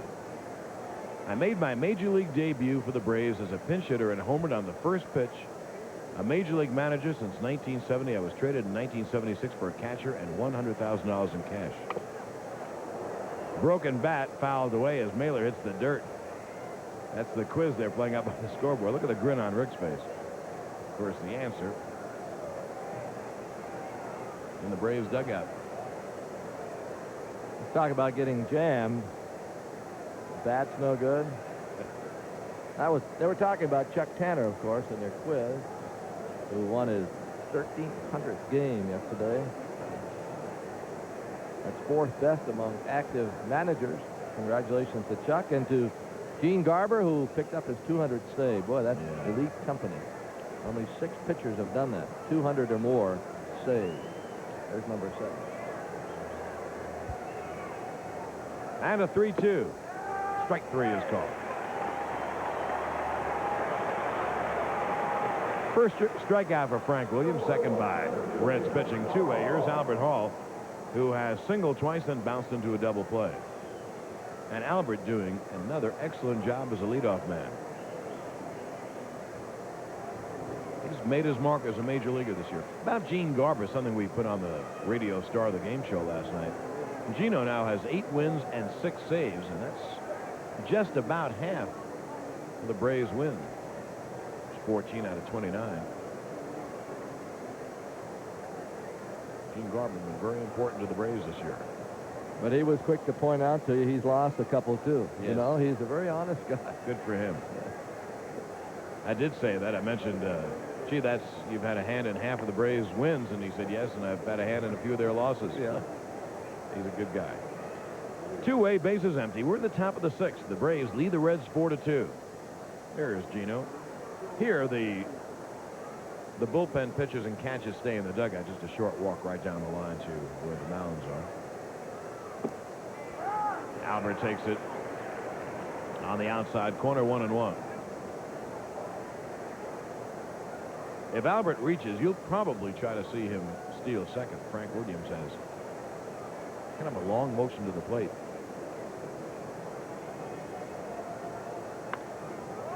And that's line foul, so the count 1-2. You know, Garber told Pete told me that that he might want to play in Japan one year. And the reasoning for Garber wanting to play in Japan shows you those strong family ties. He thought it would be good for his youngsters to absorb and see the culture of Japanese life.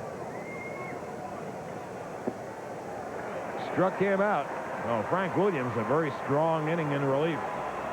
He gets 2 strikeouts. The Braves 3 up and 3 down. At the end of 5.5, Atlanta still leads by 2.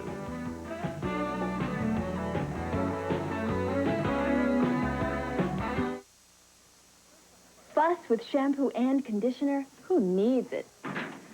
I want to wash my hair and go. And now I can with new Pert Plus. Complete shampoo plus complete conditioner in one bottle. Pert Plus leaves my hair clean, conditioned, and looking terrific. Before, to get results this good, I used shampoo and conditioner. No more. Now, with Pert Plus, I just wash and go. New Pert Plus. Shampoo plus complete conditioner in one. Whatever happened to real food? You know the kind that just tastes real good. Go on a dinner I can't pronounce. I wanna buy the ounce. Whatever happened to real food? You know the kind that just tastes real good. Give me a steak and I won't be blue. I got a taste for some real food. Beef, real food for real people. For years, audiences have been kept in the dark about Errol Flynn's true colors. He's tucked your head in. Take away your true legs. Now, CBS Fox presents the Errol Flynn classic Seahawk in an entirely new light. I wonder if you can imagine how much it means to me. All the original adventure like it's never been seen before. Seahawk on video cassette. Another classic now in color, only from CBS Fox Video. Sunday, join Nick Charles and Charlie Neal on the sports page. This week's special guest is Evander Holyfield to preview the upcoming Spinks Cooney fight. The sports page, Sunday night at 11 Eastern, right here on the Superstation. There's talk that Evander Holyfield may move up in class. Cal Daniels grounds it foul. He comes to a lot of Hawk games, Ernie, and Evander Holyfield has muscles that we never dreamed existed in human beings. He is. Oh, I don't know about that. They never kick sand in my face, buddy. He's something, Evander Holyfield. Good guy, too. Daniels takes a strike 0-2. Rick Mailer pitching a doozy of a game. He's given up just 2 hits. One, a scratch infield single, made 1 bad pitch to Dave Parker, hit a 2-run home run. And that's been it. Just misses inside, 1-2. Montreal's pounding lumps on Philadelphia, 8-2 in the 6th. That's Bryn Smith winning another one. Missing outside of the knees, 2-2. I think Montreal's played a whole lot better than anyone ever thought. Oh, yeah. Hubie Brooks has helped. He homered again tonight. He's back. He was injured. The 2-2. There's the slow curve. It's fair. No, they call it foul. And in truth, the ball just did go foul. So Daniels gets another life. Simmons on a good effort. Simmons charged that ball to try to catch it before it went foul. And he just missed doing it. You can see he had to reach over. Ball's in foul territory. Doesn't make any difference where the batter is or the fielder is, where he fields the ball. It's where the ball is. It was just foul. Oh, Mailer must make another 2-2 pitch to Cal Daniels. Curveball is high in the count, 3-2. Daniels absolutely brilliant in all regards. So is Tracy Jones. They platoon in left field. That's fouled away, so the count remains 3-2. In the fourth inning, with 2 outs and no one on, Mailer went 3-2 on Eric Davis and just missed with a fastball at the letters. And then he went 3-2 on Parker, and Parker hit the home run. That's been the only blight on Mailer's pitching performance tonight. Now he misses, and Cal Daniels walks. And as Cal Daniels goes down there, he has stolen 14 in 16 tries. The top 4 men tonight in the Reds batting order, Daniels, Barry Larkin, Eric Davis, and Dave Parker, have stolen 52 out of 57 attempts. That's mind-boggling is what that is. Here's Barry Larkin. There's a strike. Well, any runner that gets his foot off on that artificial turf, a foot or so, you know he's fast, because if he does it, he shows that he can get back to first. Not everybody does that, except the speedy one. Daniels gets back. That's the first walk that Mailer has surrendered. He has struck out 3, and as I mentioned, he's yielded but 2 hits.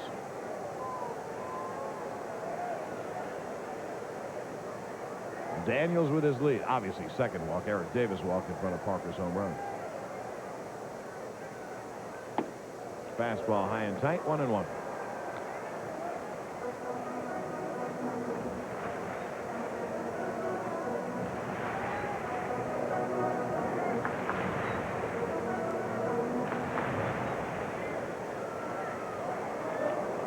Simmons scoops up the low throw, but Daniels gets back. The Reds as a team have attempted 90 stolen bases this year, and they've stolen 73 successfully.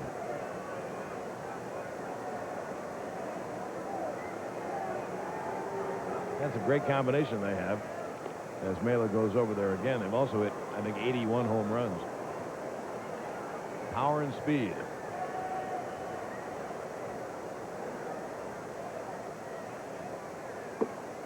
Larkin takes it inside, 2-1. Getting into the heart of the Reds batting order. Eric Davis on deck, and then Dave Parker.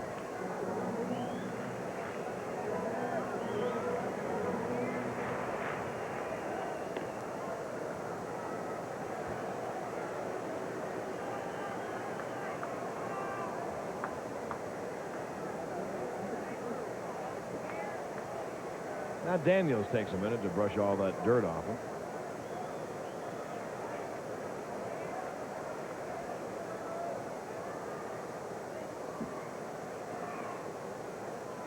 And we're set to go. There's no one out here in the bottom of the 6th. The Braves hold a 4-2 lead. Larkin 0 for 2 on the night. That's chopped to third. They just about get him. Ramirez, I didn't think he was going to go to second base, Ernie. I thought he'd take the safe play, but he gets the lead runner, and he just got Cal Daniels. Fans are booing because they thought Hubbard might have come off the base. We'll take another look. Look at the fastball in. He got him right on the hand. And Ramirez going down to Hubbard. It was close. But really not much of a squawk from Daniels. No, I thought the replay showed that Eric Gregg made the right call. Hubbard caught it just before his foot hit the bag. Larkin at first base, and Eric Davis takes it up high. Larkin has stolen 7 times in 8 tries.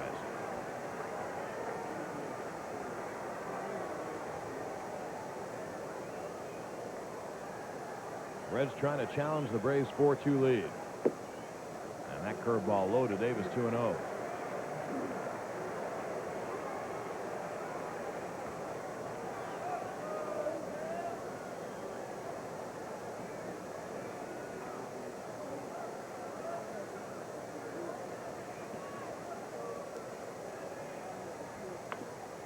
The curveball bounced to short.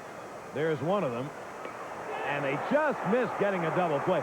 To understand how well Glenn Hubbard makes the pivot, that was Eric Davis running, and they just missed him, and that wasn't an ideal double play ball. Hubbard turns it as well as anyone. He's not afraid of the sound of footsteps coming down there, and they just missed getting one of the fastest runners in the league. Hubbard stays right in there tough. He'll tell you there's 2 or 3 different ways I can turn it. But one thing, I'm not afraid of who's coming down to knock me down. Here's Parker. Oh, he's terrific. That was a great pivot by Hubbard and just missed Davis. Well, Davis, as you know, a threat to steal. He's 26 out of 28. Actually, he's 27 out of 29. He stole his last time. Here's Parker with 2 outs. They might try him, but by the same token, Rose might say maybe there's a repeat performance here, and it would tie the ball game. Sometimes you don't like to take the bat out of a slugger's hands. Boy, what a play by Simmons at first. But by the same token, Davis runs so well that you're almost not gambling when he gets his jump.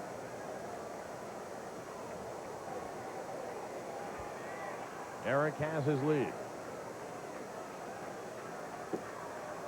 Mailer misses outside, ball 1. One thing, if Davis does steal, I don't know if the Braves will fool around with Parker. Yeah, I wondered last time. They had a base open, but at that time, you're putting the tying runs on. You'd be doing the same thing in this instance, so I don't know whether Chuck Chandler would want to walk the tying run on or not. That's fouled away, 1-1. But I think I would. If Davis stole second, I think I'd put Parker on and just say, I'll take my chances. Buddy Bell, a right-hander. Of course, you know, if he cranked one, then you'd be a run behind. That's all hunches. Some days they work, some days they just aren't worth anything. I think I put Parker on, too. That may be why Davis isn't running. The fastball is inside the count, 2-1. You're trying to pitch Parker high and tight with fastballs, but boy, you better make it tight. You leave it over the plate.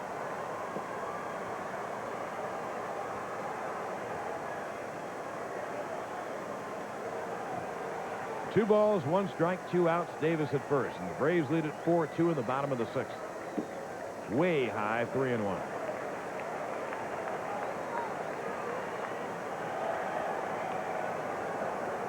Buddy Bell on deck, who's grounded out twice. Parker grounded to second, and he hit the hanging curve like a bullet into the right field seats.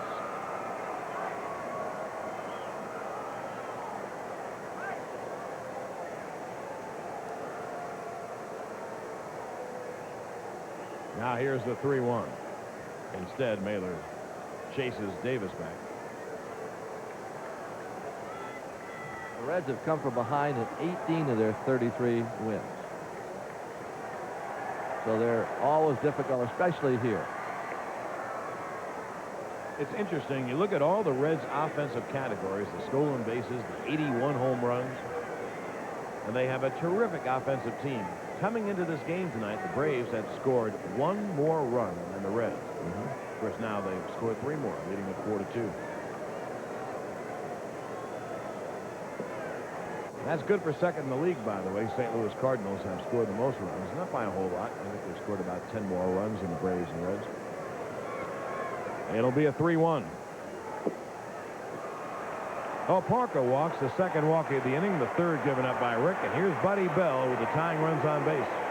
Davis was going on that pitch, incidentally.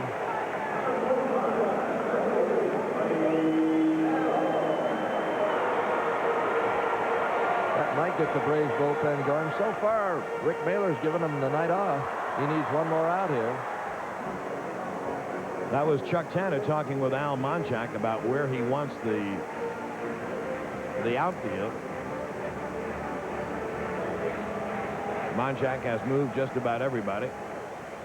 The Braves play Bell just about straight away. And there is the strike. Braves have their left fielder Ken Griffey well off the left field line, so he's kind of shading Bell toward left center. There's Griff. Hall just about straight away and deep in center field. Murph about straight away and right. On the outside corner, 0-2. Oh, you won't make a better pitch than that. Oh, Mailer has it going for him. Eric Davis at second, Parker at first. You know they both run so well. And way ahead of Buddy Bell, 0-2.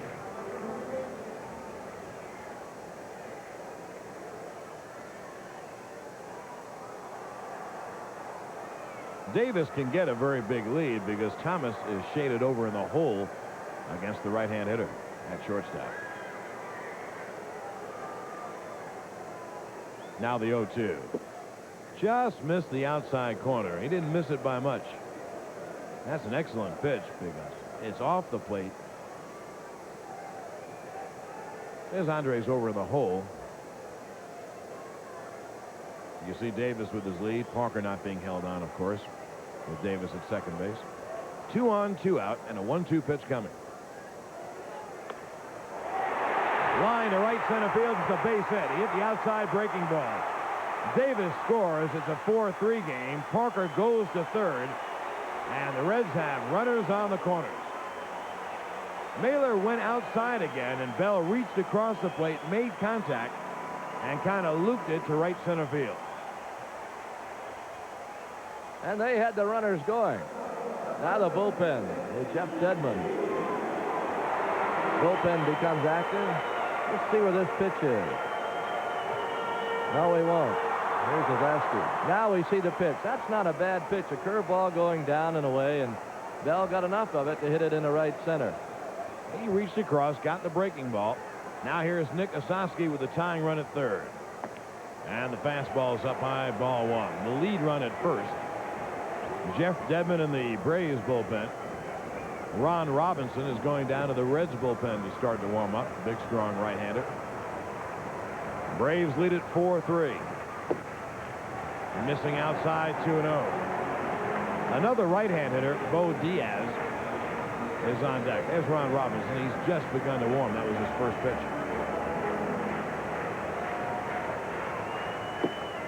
2-0 curveball on the outside corner for a strike, 2-1.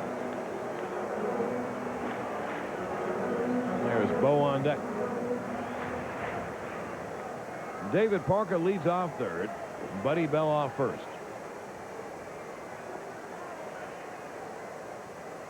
The 2-1. Popped him up, and the Braves should get out of it as Hubbard makes the call and the catch.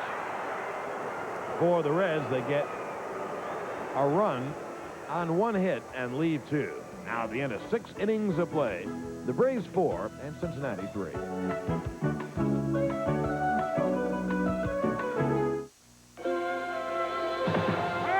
In the minors, you must have called it all 1,000 times. Then one day, you got the call. What's this, rookie umpire?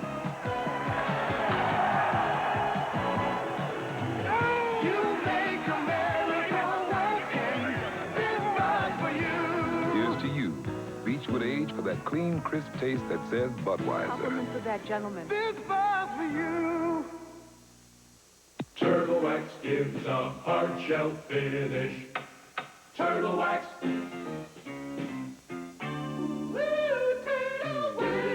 Generation after generation, Turtle Wax has been the world's best-selling car wax. Nothing has been able to clean, shine, and protect your car better. Only Turtle Wax gives a super hard shell finish. And it's still the best-selling car wax in the world. Turtle Wax.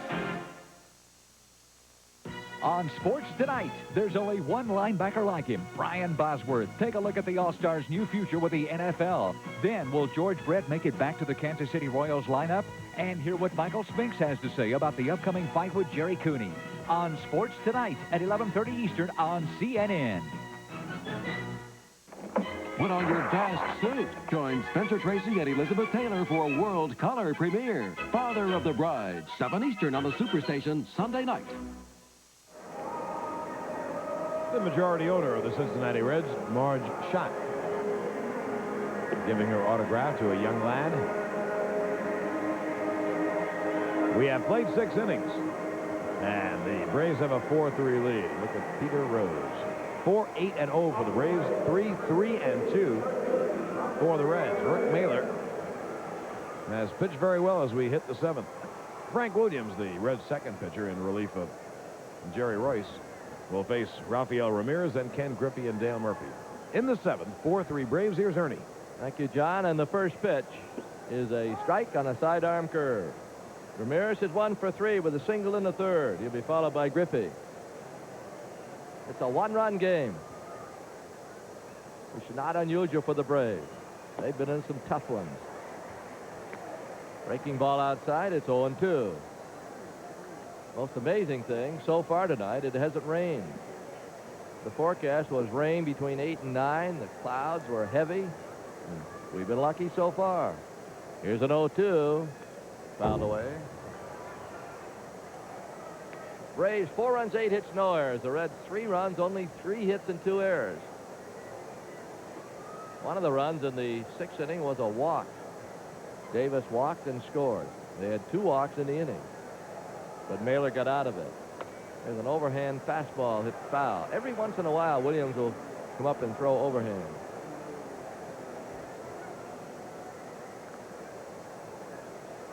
He used to pitch with the Giants. No balls and 2 strikes.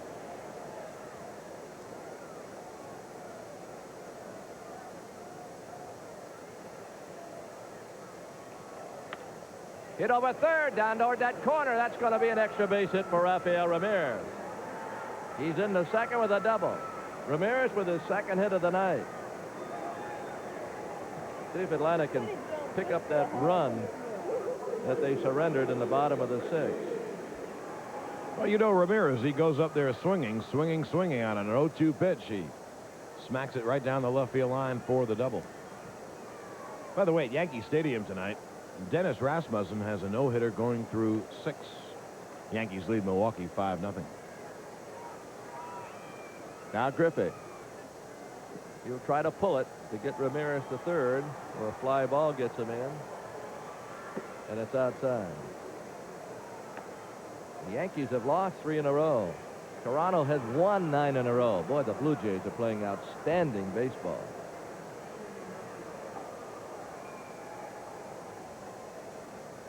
One ball, no strikes. Missed it. 1-1. And they lead 4-0 in the 6th inning tonight, Toronto. They're going one way, and the Orioles are going the other way. Yes, the Orioles have lost 8 straight.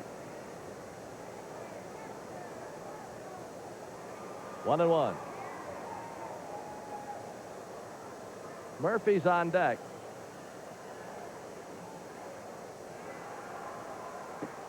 The fastball missed outside. Diaz going to go out and talk to his pitcher. Gives us a chance to remind everyone of the Walt Disney World Series. That's going to be July 4th, 5th, and 6th.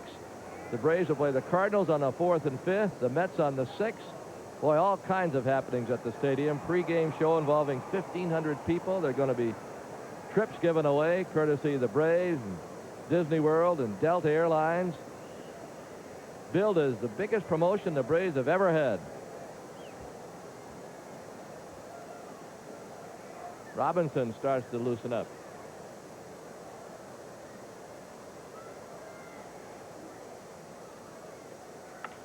That's out to short. They're going to try to get him at third, and they got him at third as Rafael Ramirez on a suicide run is cut down. Larkin the bell. Base running blunder by Rafael, trying to make it over there. He's out, number 1. You see this ball hit somewhat up the middle. Barry Larkin, kind of a gutsy move, but Ramirez was really not in his way through over him, and Buddy Bell puts the tag on, and Ramirez really an easy out. And he'll be out again. Well, that one hurt. Now Murphy with a runner at first and 1 down.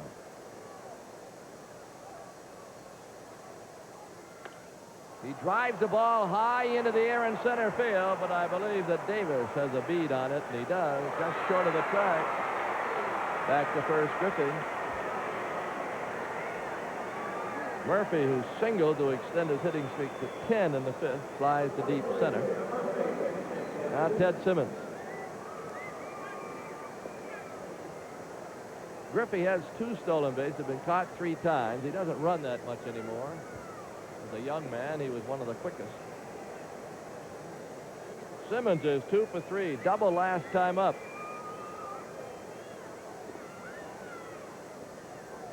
He got those hits off Jerry Royce, who went 5 innings, allowed 8 hits and 4 runs, walked 1 and struck out 1.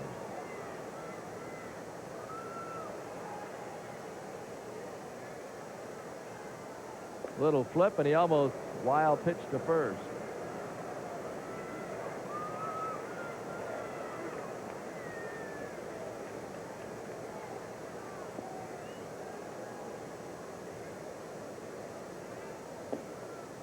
inside corner with a breaking ball. 0-1. We're on with you a half hour earlier tomorrow night. First, they're going to have their old-timers game.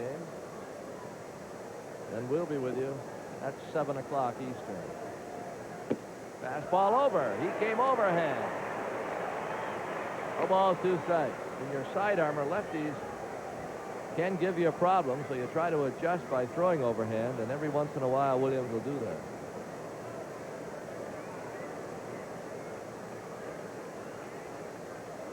And the pitch. He missed inside with an overhand fastball.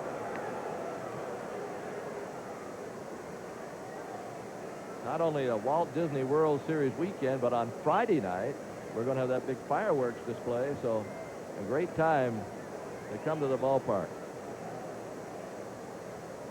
3rd, 4th, 5th, and 6th. There goes Griffey. It's popped up.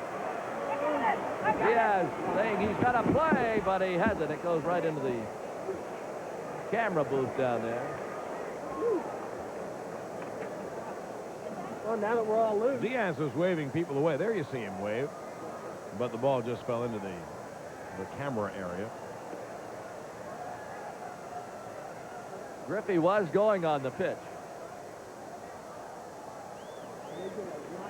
The count remains 1 ball, 2 strikes. Atlanta trying to get to the 500 mark. Trying to win their 5th game of the year against the Reds.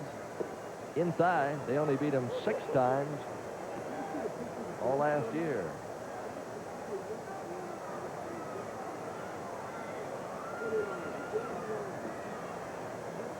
Two balls, 2 strikes.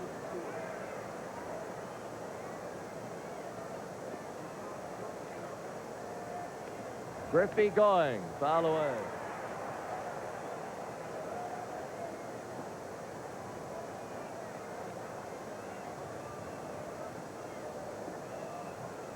Griffey looking over at Nixon to see whether they want him to go again. He's probably hoping.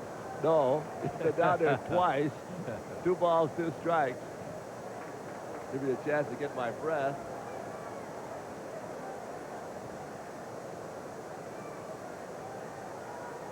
We'll know in a moment if Chuck Canner wants him to run again. He is going. The pitch is hit on the ground to second. Oster to first. Innings over. We go to the bottom of the 7th. Up by a run.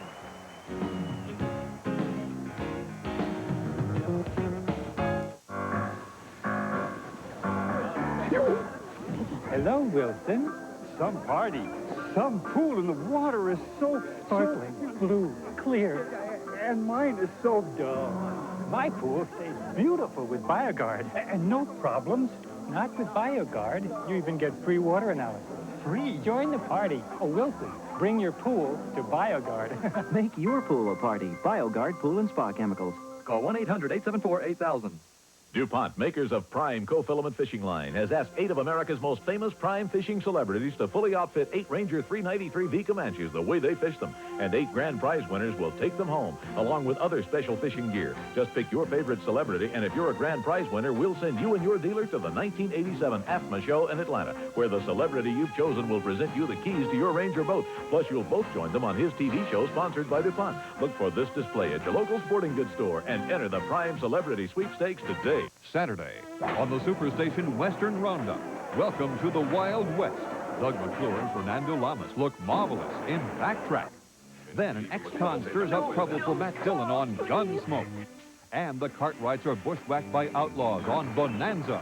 It all begins at 1 Eastern on the Superstation, Saturday. Sunday, Superstar Summer continues with Cliff Robertson and Michael Caine. Look out! Too Late the Hero.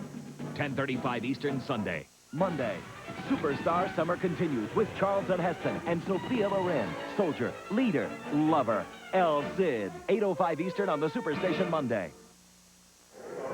There you see the line score. We'll have Diaz, Oster, then a pinch hitter for Cincinnati.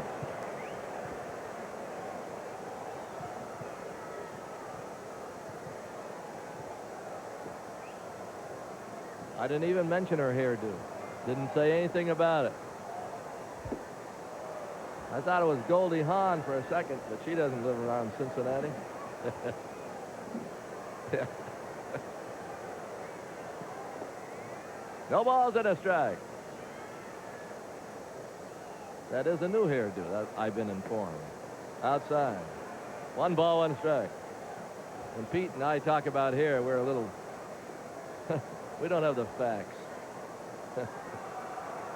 1 ball, 1 strike.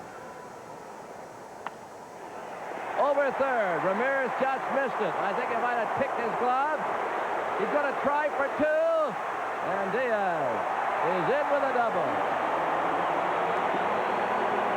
No Diaz with his second hit. That's the tying run at second.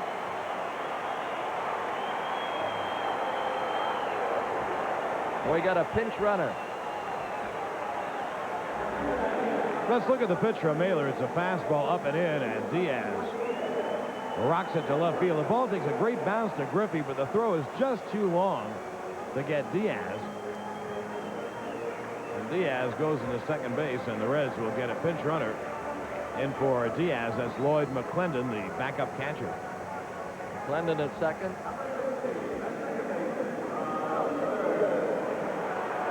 Tying run second. Now Oster, and he'll try to pull the ball or bunt to get that runner to third.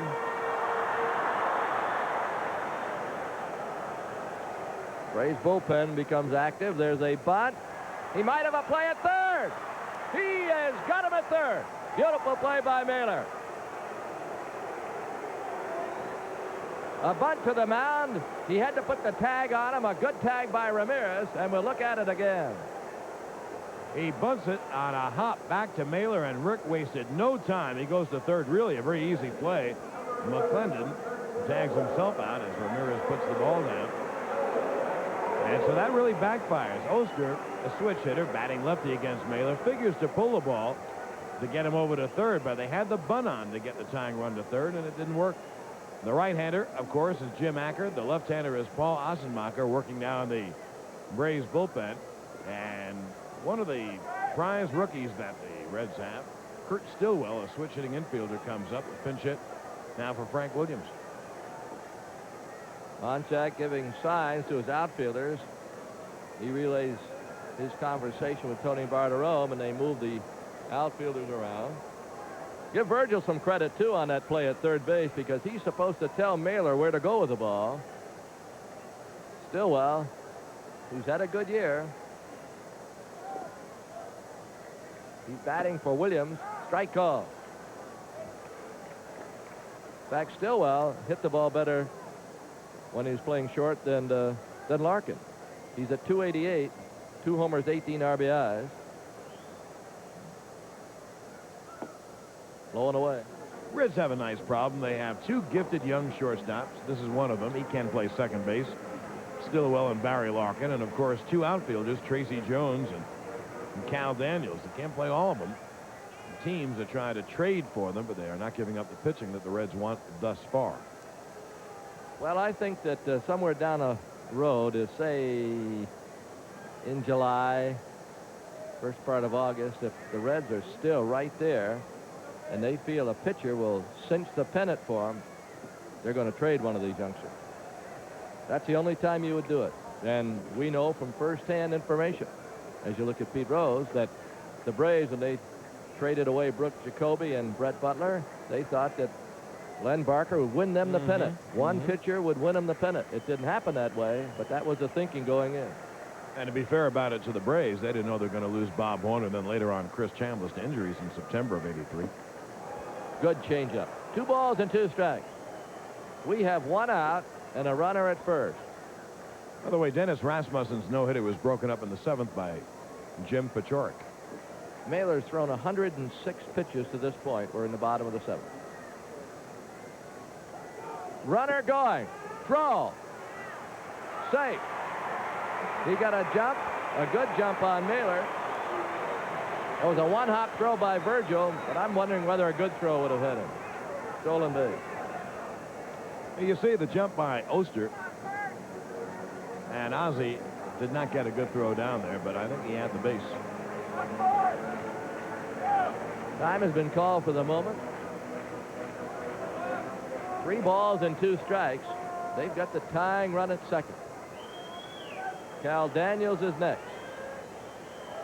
Only the second stolen base for Oster.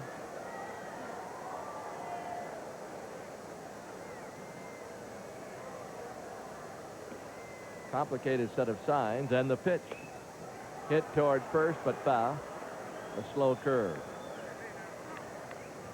Now we do it again.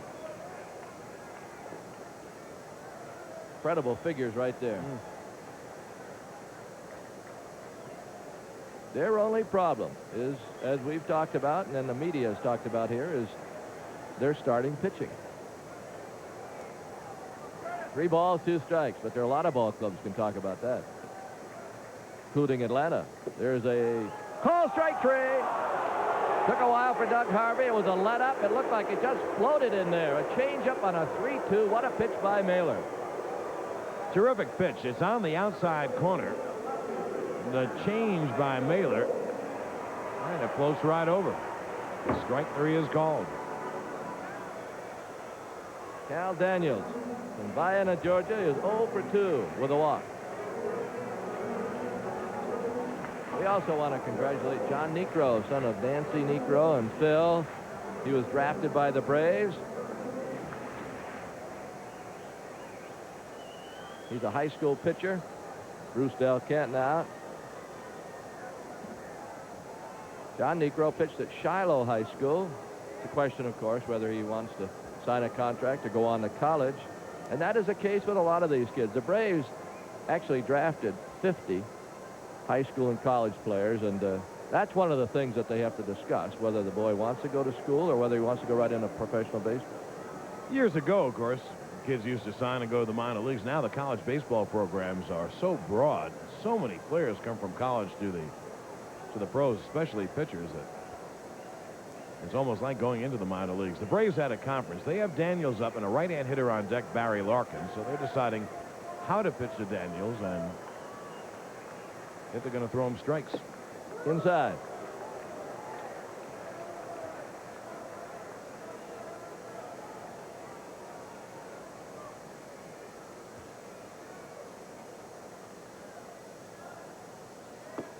That's a strike. It's the old, you never put the winning run on. We're in the bottom of the 7th.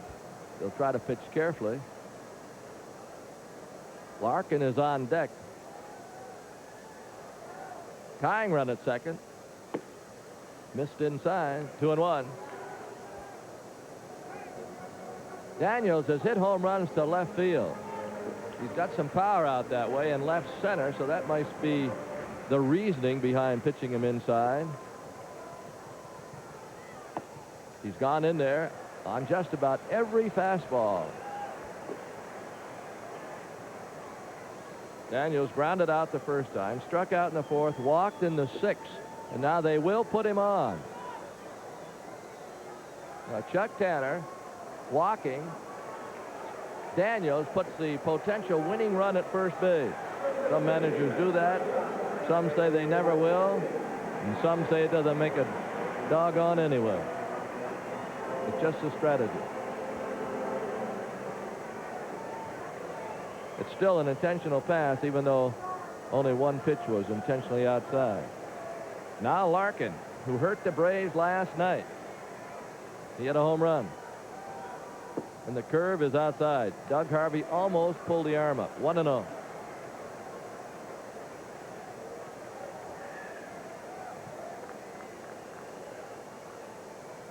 Two on, 2 outs.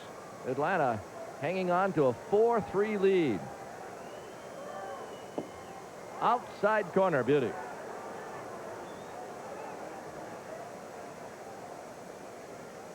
Mailer's now walked 4, 1 intentional.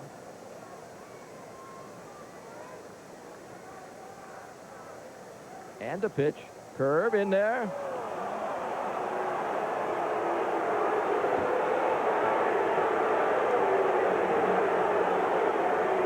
Fans don't like that call. 1 ball, 2 strikes.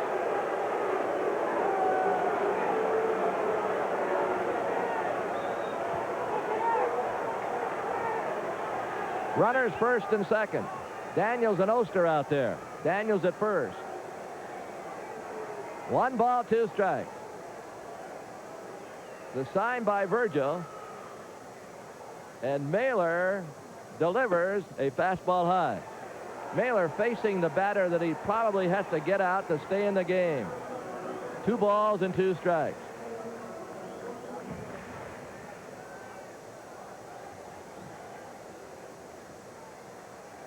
Now the 2-2 delivery. Curve in the dirt. Nice play, Virgil. Well, this sends the runners. 3 balls, 2 strikes, and 2 outs. Acker and Ossenmacher are ready. They've been watching the action in the bullpen. Daniels is at first. Oster's down at second. And they will be off with the pitch. And here it is. Curve struck him out. A beautiful 3-2 pitch gets Larkin. And Mailer survives it. As we go out, we'll take one more look at this 3-2 breaking ball going down and away. We move to the 8th. It's still 4-3 Atlanta.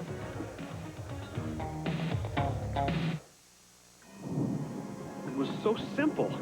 Really, a direct electrical charge here heats up the carbonized filament here, which in turn excites the gases trapped in here. And voila! Well, it's very nice, Thomas. But I wanted a Bud Light. If you want the great taste of Bud Light, ask for it. Don't feel bad, Thomas. It's not a complete loss. Bud Light, because everything else is just a light. Charlie Brown. Not again. Not to worry, Charlie Brown. I'm simply making a point for MetLife. The point is, don't trust anyone who doesn't spell out what you're getting up front, like a MetLife representative does. Get Met, it pays.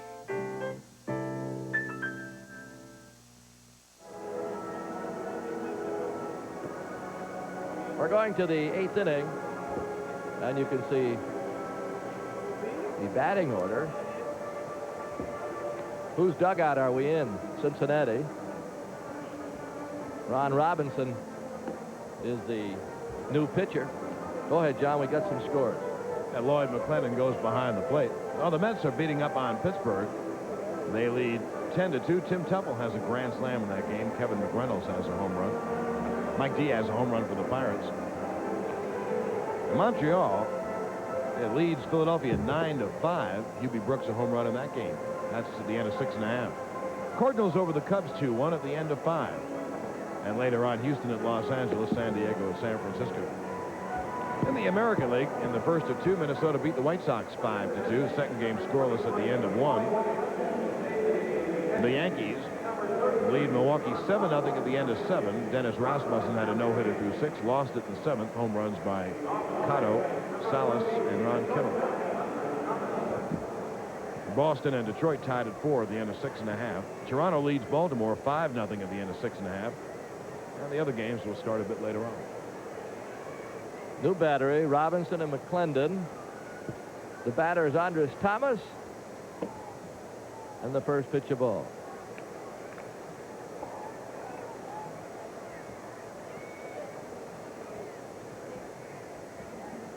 Thomas knocked in 2 in the 5th. Put the Braves out in front. Pitch is high. Ron Robinson can start or he can relieve. Pitch in the middle. He's adept at doing just about anything out on that mound. He's a big, strong guy. Pop foul back out of play. In fact, Ernie, I'm really kind of surprised that they haven't taken Robinson and brought him back to the starting ranks from whence he came. I know he's a very good setup man for John Franco, but they need starting pitching so badly. I'm surprised they haven't tried him. Could happen in the very near future. Here's the 2-1. Just missing 3-1.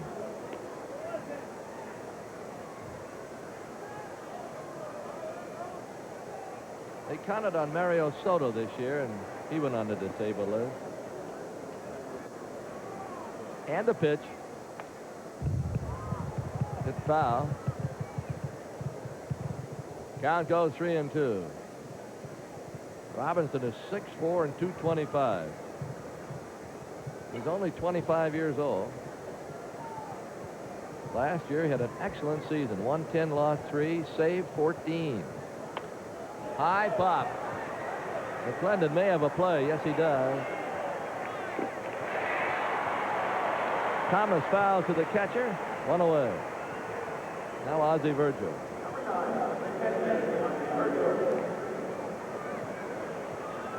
Last year, Robinson was in 70 games.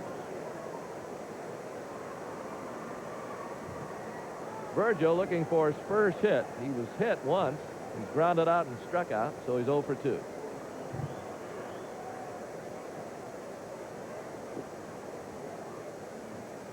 Top of the 8th inning. Strike on the outside corner. Jim Acker getting ready.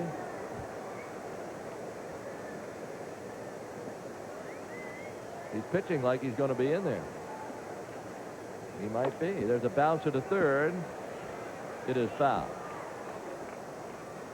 Hubbard's on deck, but Acker throwing like Mailer is through for the night.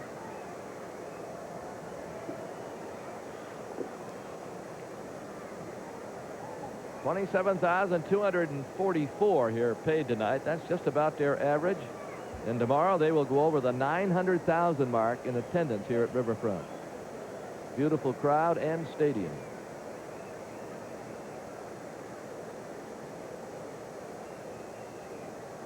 Emphasizing what we've always said.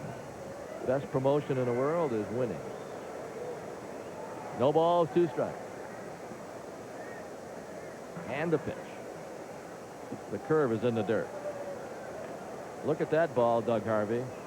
And he will. If it's a scuff mark on it, and there isn't, he would throw it out of the game. You get a big scuff mark on the ball, and then you throw a curveball into that air, and the traction will make it break more. The air gets in that scuff part. The 1-2. Low and away. They appealed that. Virgil didn't come close to swinging. Dick Stello more or less implied that by his actions. 2 balls and 2 strikes.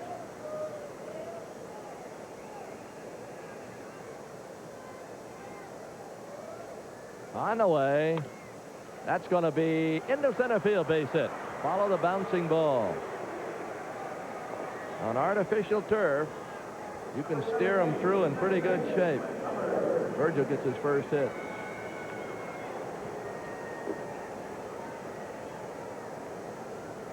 Now Glenn Hubbard. Looking over in the Braves dugout, I see Rick Mailer going over and getting a batting helmet, so it isn't cut and dry yet. No, I guess he's going to stay in. But they had Acker heating. We'll see.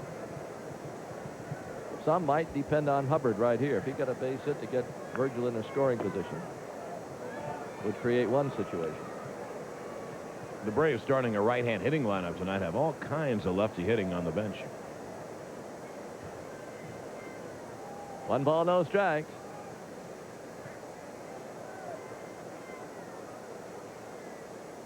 I think Robinson was one of the relief pitchers that was very vocal about the relief. Oh, he was very vocal Yeah, about it. He said, I'm tired.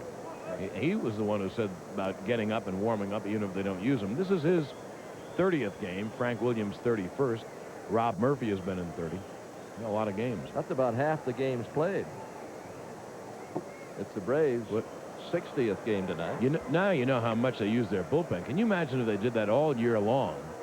And you had 3 guys on your staff who were in, let's say, 80 games. I mean, usually there's 1 guy who might be in that many. That sets records. But he's behind 3-0, and that's a strike. 3-1.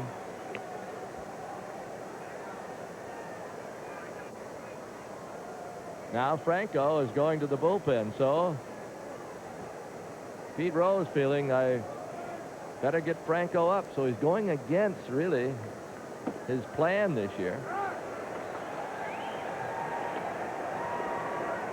3 balls and 2 strikes. And it really hurts if you use Franco for a couple innings tonight and don't win the game. Now, do you use him Saturday for 2 innings or Sunday for 2 innings? He has pitched in 24 games, but only 24 innings. Virgil not going. The pitch is swung on, miss. Hubbard's out of there. And Mailer was out there more like a decoy than anything else. He will be listed. Robinson throws hard, and here's number 1. He fires a fastball right down the gut. Nettles will pinch hit. Greg Nettles with a runner at first and 2 down. Mailer went 7, 4 hits.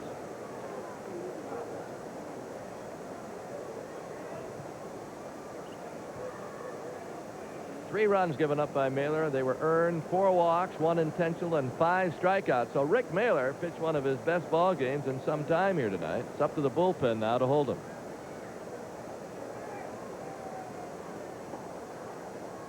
Greg Nettles, first ball hitter. If it's over, it wasn't. 1-0.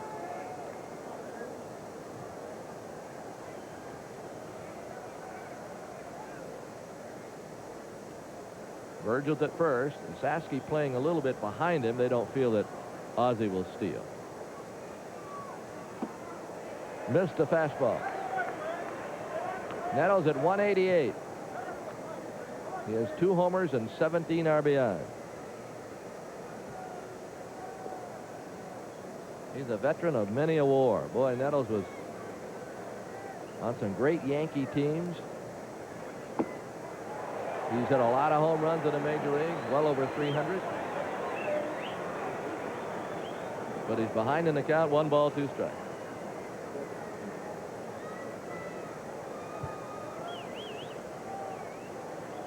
Two outs. Top of the 8th inning. Atlanta 4, Cincinnati 3.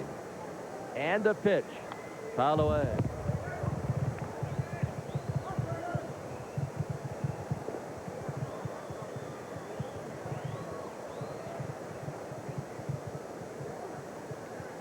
One and 2. Tomorrow, David Palmer against Guy Hoffman, and when we close it out Sunday, Zane Smith goes for a 7th win against Pat Pasillo. Monday's a day off. Then the Giants come in for 2, followed by the Reds next weekend. They're in for 4 games, Thursday, Friday, Saturday, and Sunday. And the pitch is a breaking ball that had no bite to it. The Braves now with 10 hits. The Reds 3 runs on 4 hits.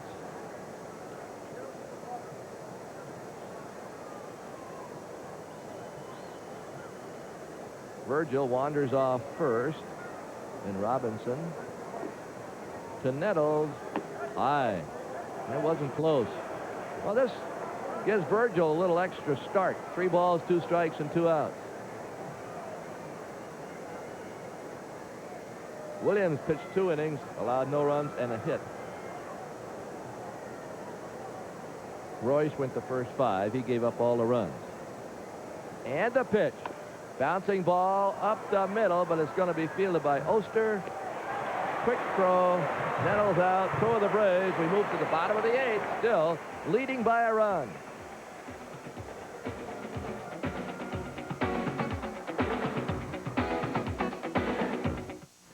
I'm State Farm Agent Bill Harrell. Just came from the Harrises. They like the way I keep their homeowners insurance up to date and help them with claims, too. The Harrises told the Floyds told the Carvels told the Lockmans, and so on. When you deliver good service with homeowners insurance, like State Farm agents do, word gets around.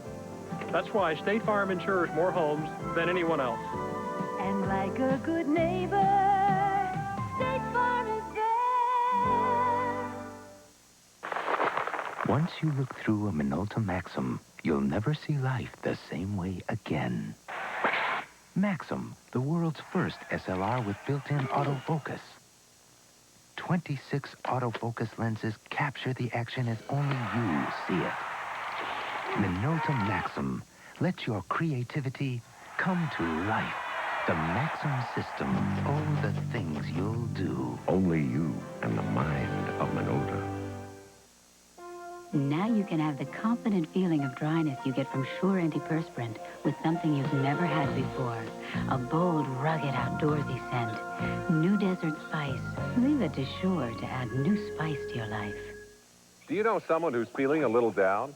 Send them an FTD pick-me-up bouquet. It's flowers, rainbow coffee mug, and tote bag are the perfect way to get them feeling back on solid ground again. And only your FTD florist has it. This portion of Atlanta Braves baseball is brought to you by Budweiser, Beechwood Age, for that distinctively clean, crisp taste that makes Budweiser the king of beers. For all you do, this Bud's for you. We're going to the bottom of the 8th. The new pitcher for Atlanta is Jim Acker, 0-3, ERA 4.80. He has 5 saves. This is his 26th game.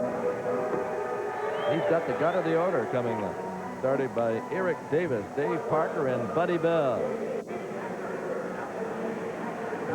So if you can make it through this one, some of our fans from Tennessee. A lot of fans from Tennessee come up here when the Braves visit Riverfront. Don't forget that tryout tomorrow for you youngsters 16 to 22. 9 o'clock. Foul away. 9 o'clock tomorrow, DeKalb College Central Campus.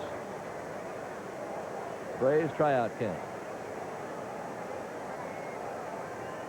Davis is grounded out, walked, and reached on a fielder's choice. Acker, who used to work always from the stretch, has gone back to his windup with nobody on base.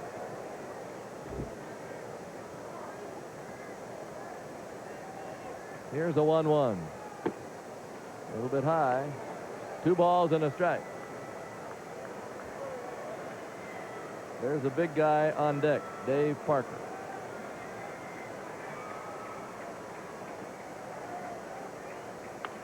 Foul away. Parker, when he hit the home run, admired it for about 5 seconds from home plate. Then he started his Cadillac. That's what they call it when you jog around the bases.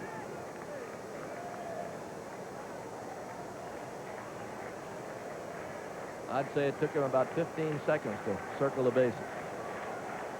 2 balls, 2 strikes. There are some pitchers of yesteryear that hated that. And it wasn't done that often. 2-2. Curve outside. 3-2. You hit the ball out of the ballpark and you ran around. Everybody has their own fantasy, shall we say. Here's a 3-2. Popped it up. Should be playable. Let's see. Simmons, Ramirez, somebody, Ramirez.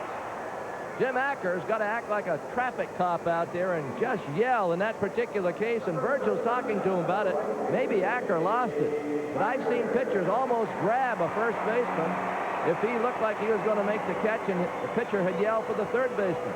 That was almost a problem there because Ramirez almost tripped on that mound. In fact, he had to cross the mound. Simmons was waiting there for the ball, and Ramirez called everybody off. You see, Acker, he should have been yelling.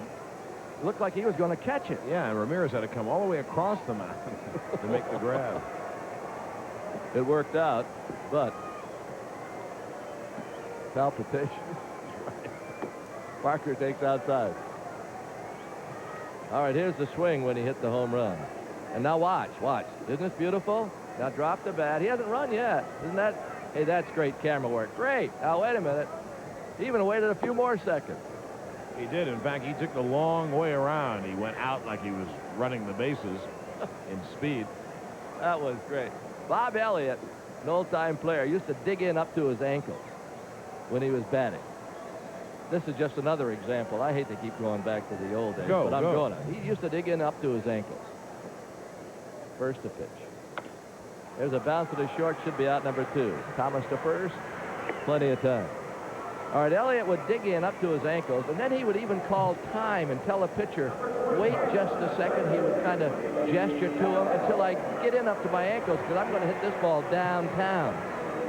Then the next pitch would spin his cap and knock him down, and he'd get up and say, why was the pitcher upset with me? Oh, and then he learned that, hey, These guys don't like that. They don't like guys to jog around the bases and take forever, and they don't like you to dig in up to your ankles. But we're playing in a different society today. And even Lou Brock the other day said the thing that's missing from baseball today, knockdown pitches and brushback pitches. You don't see many of them. There's a bouncer by Bell. That should be out number 3, and it is. The Braves got 1 more mile to go. We go to the 9th. Atlanta up by 1.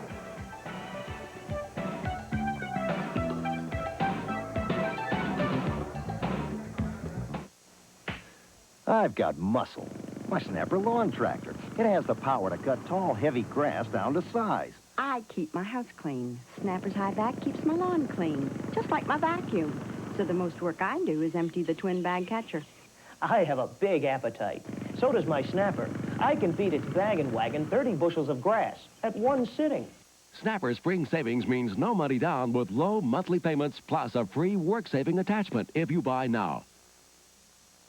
We load and unload a lot of bags at Delta. It's hard work, but I like it. This bag here isn't mine, but I take care of it like it is. And I try real hard to get it to you just as fast as I can. I'm proud of my job, and I'm proud of Delta. And you know what? When you feel that way, you just naturally take care. Delta, get you there. We get you there with care. If you just ask for a light beer, give me a light. you never know what you'll get. Bud Light. Nice shot. Heads up. So if you want the less filling light beer with the first name and taste, ask for Bud Light. Because everything else is just a light. Sunday, Superstar Summer continues with Cliff Robertson and Michael Caine. Look out! Too Late the Hero. 10:35 Eastern Sunday. Okay, coming up next, the Billy Graham Crusade. Then stay tuned all night to the Superstation for Night Tracks. Power play with all the latest in music video. I'm going to stay up for that. Big Night Track man. Oh, yeah, absolutely. The old power play. Albert Hall will lead it off. We're in the 9th inning. The Braves clinging to that 1-run lead. They got 2 runs in the 4th, 2 in the 5th. And the pitch to Albert Hall is a fastball outside. Robinson starting his 2nd inning. 1 run in the 4th came in when Cal Daniels let a single go through his legs. Simmons had hit it. Fouled away. And then Hubbard knocked in a run. In the 5th inning, it was a big 2-out hit by Andres Thomas up the middle. It scored 2.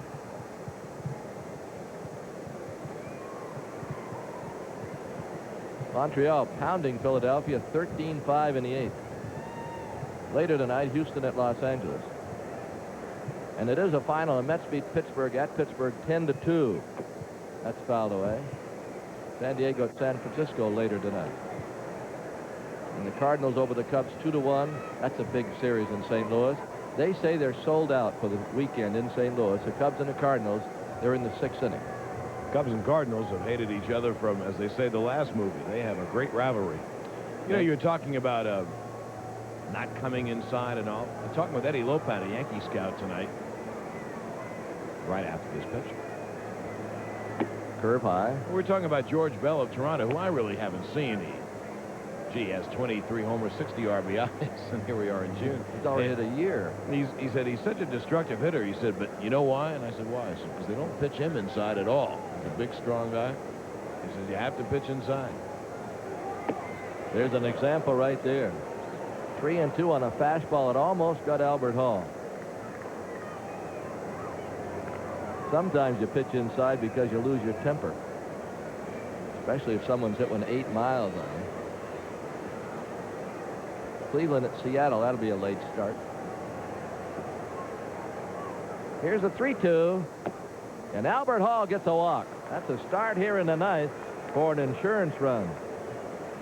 And in this ballpark, you can certainly use insurance against Cincinnati. John Franco starts to throw again.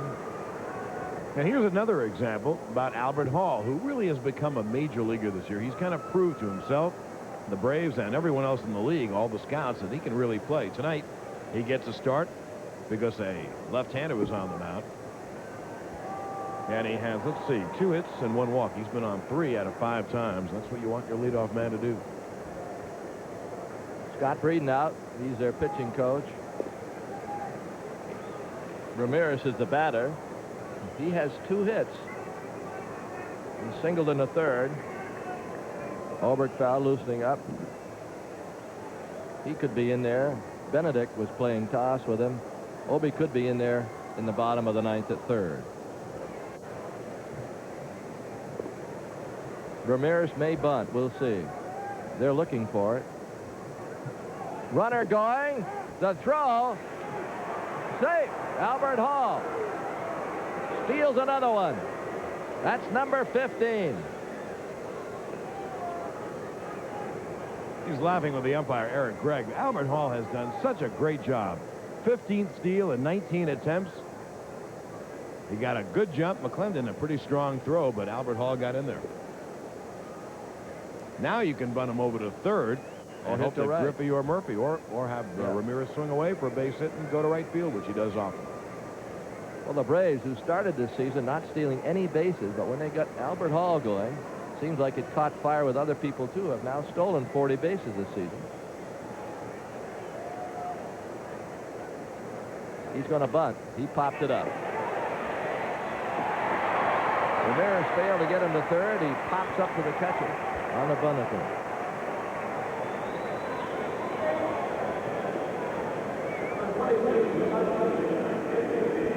Well, Rafi didn't get the ball down. You can see that he didn't really square.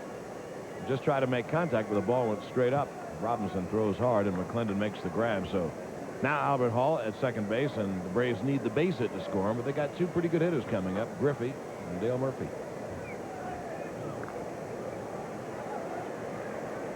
Griffey's due. He's 0 for 4.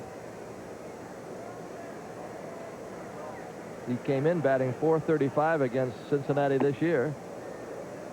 We've been talking about tight pitching. That's all we've gotten from Robinson here in this inning.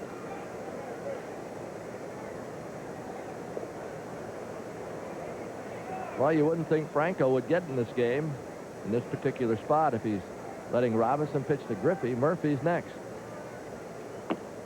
Strike. 1 ball, 1 strike.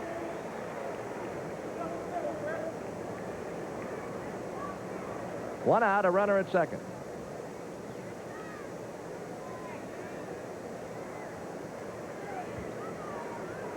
Braves have stranded 9.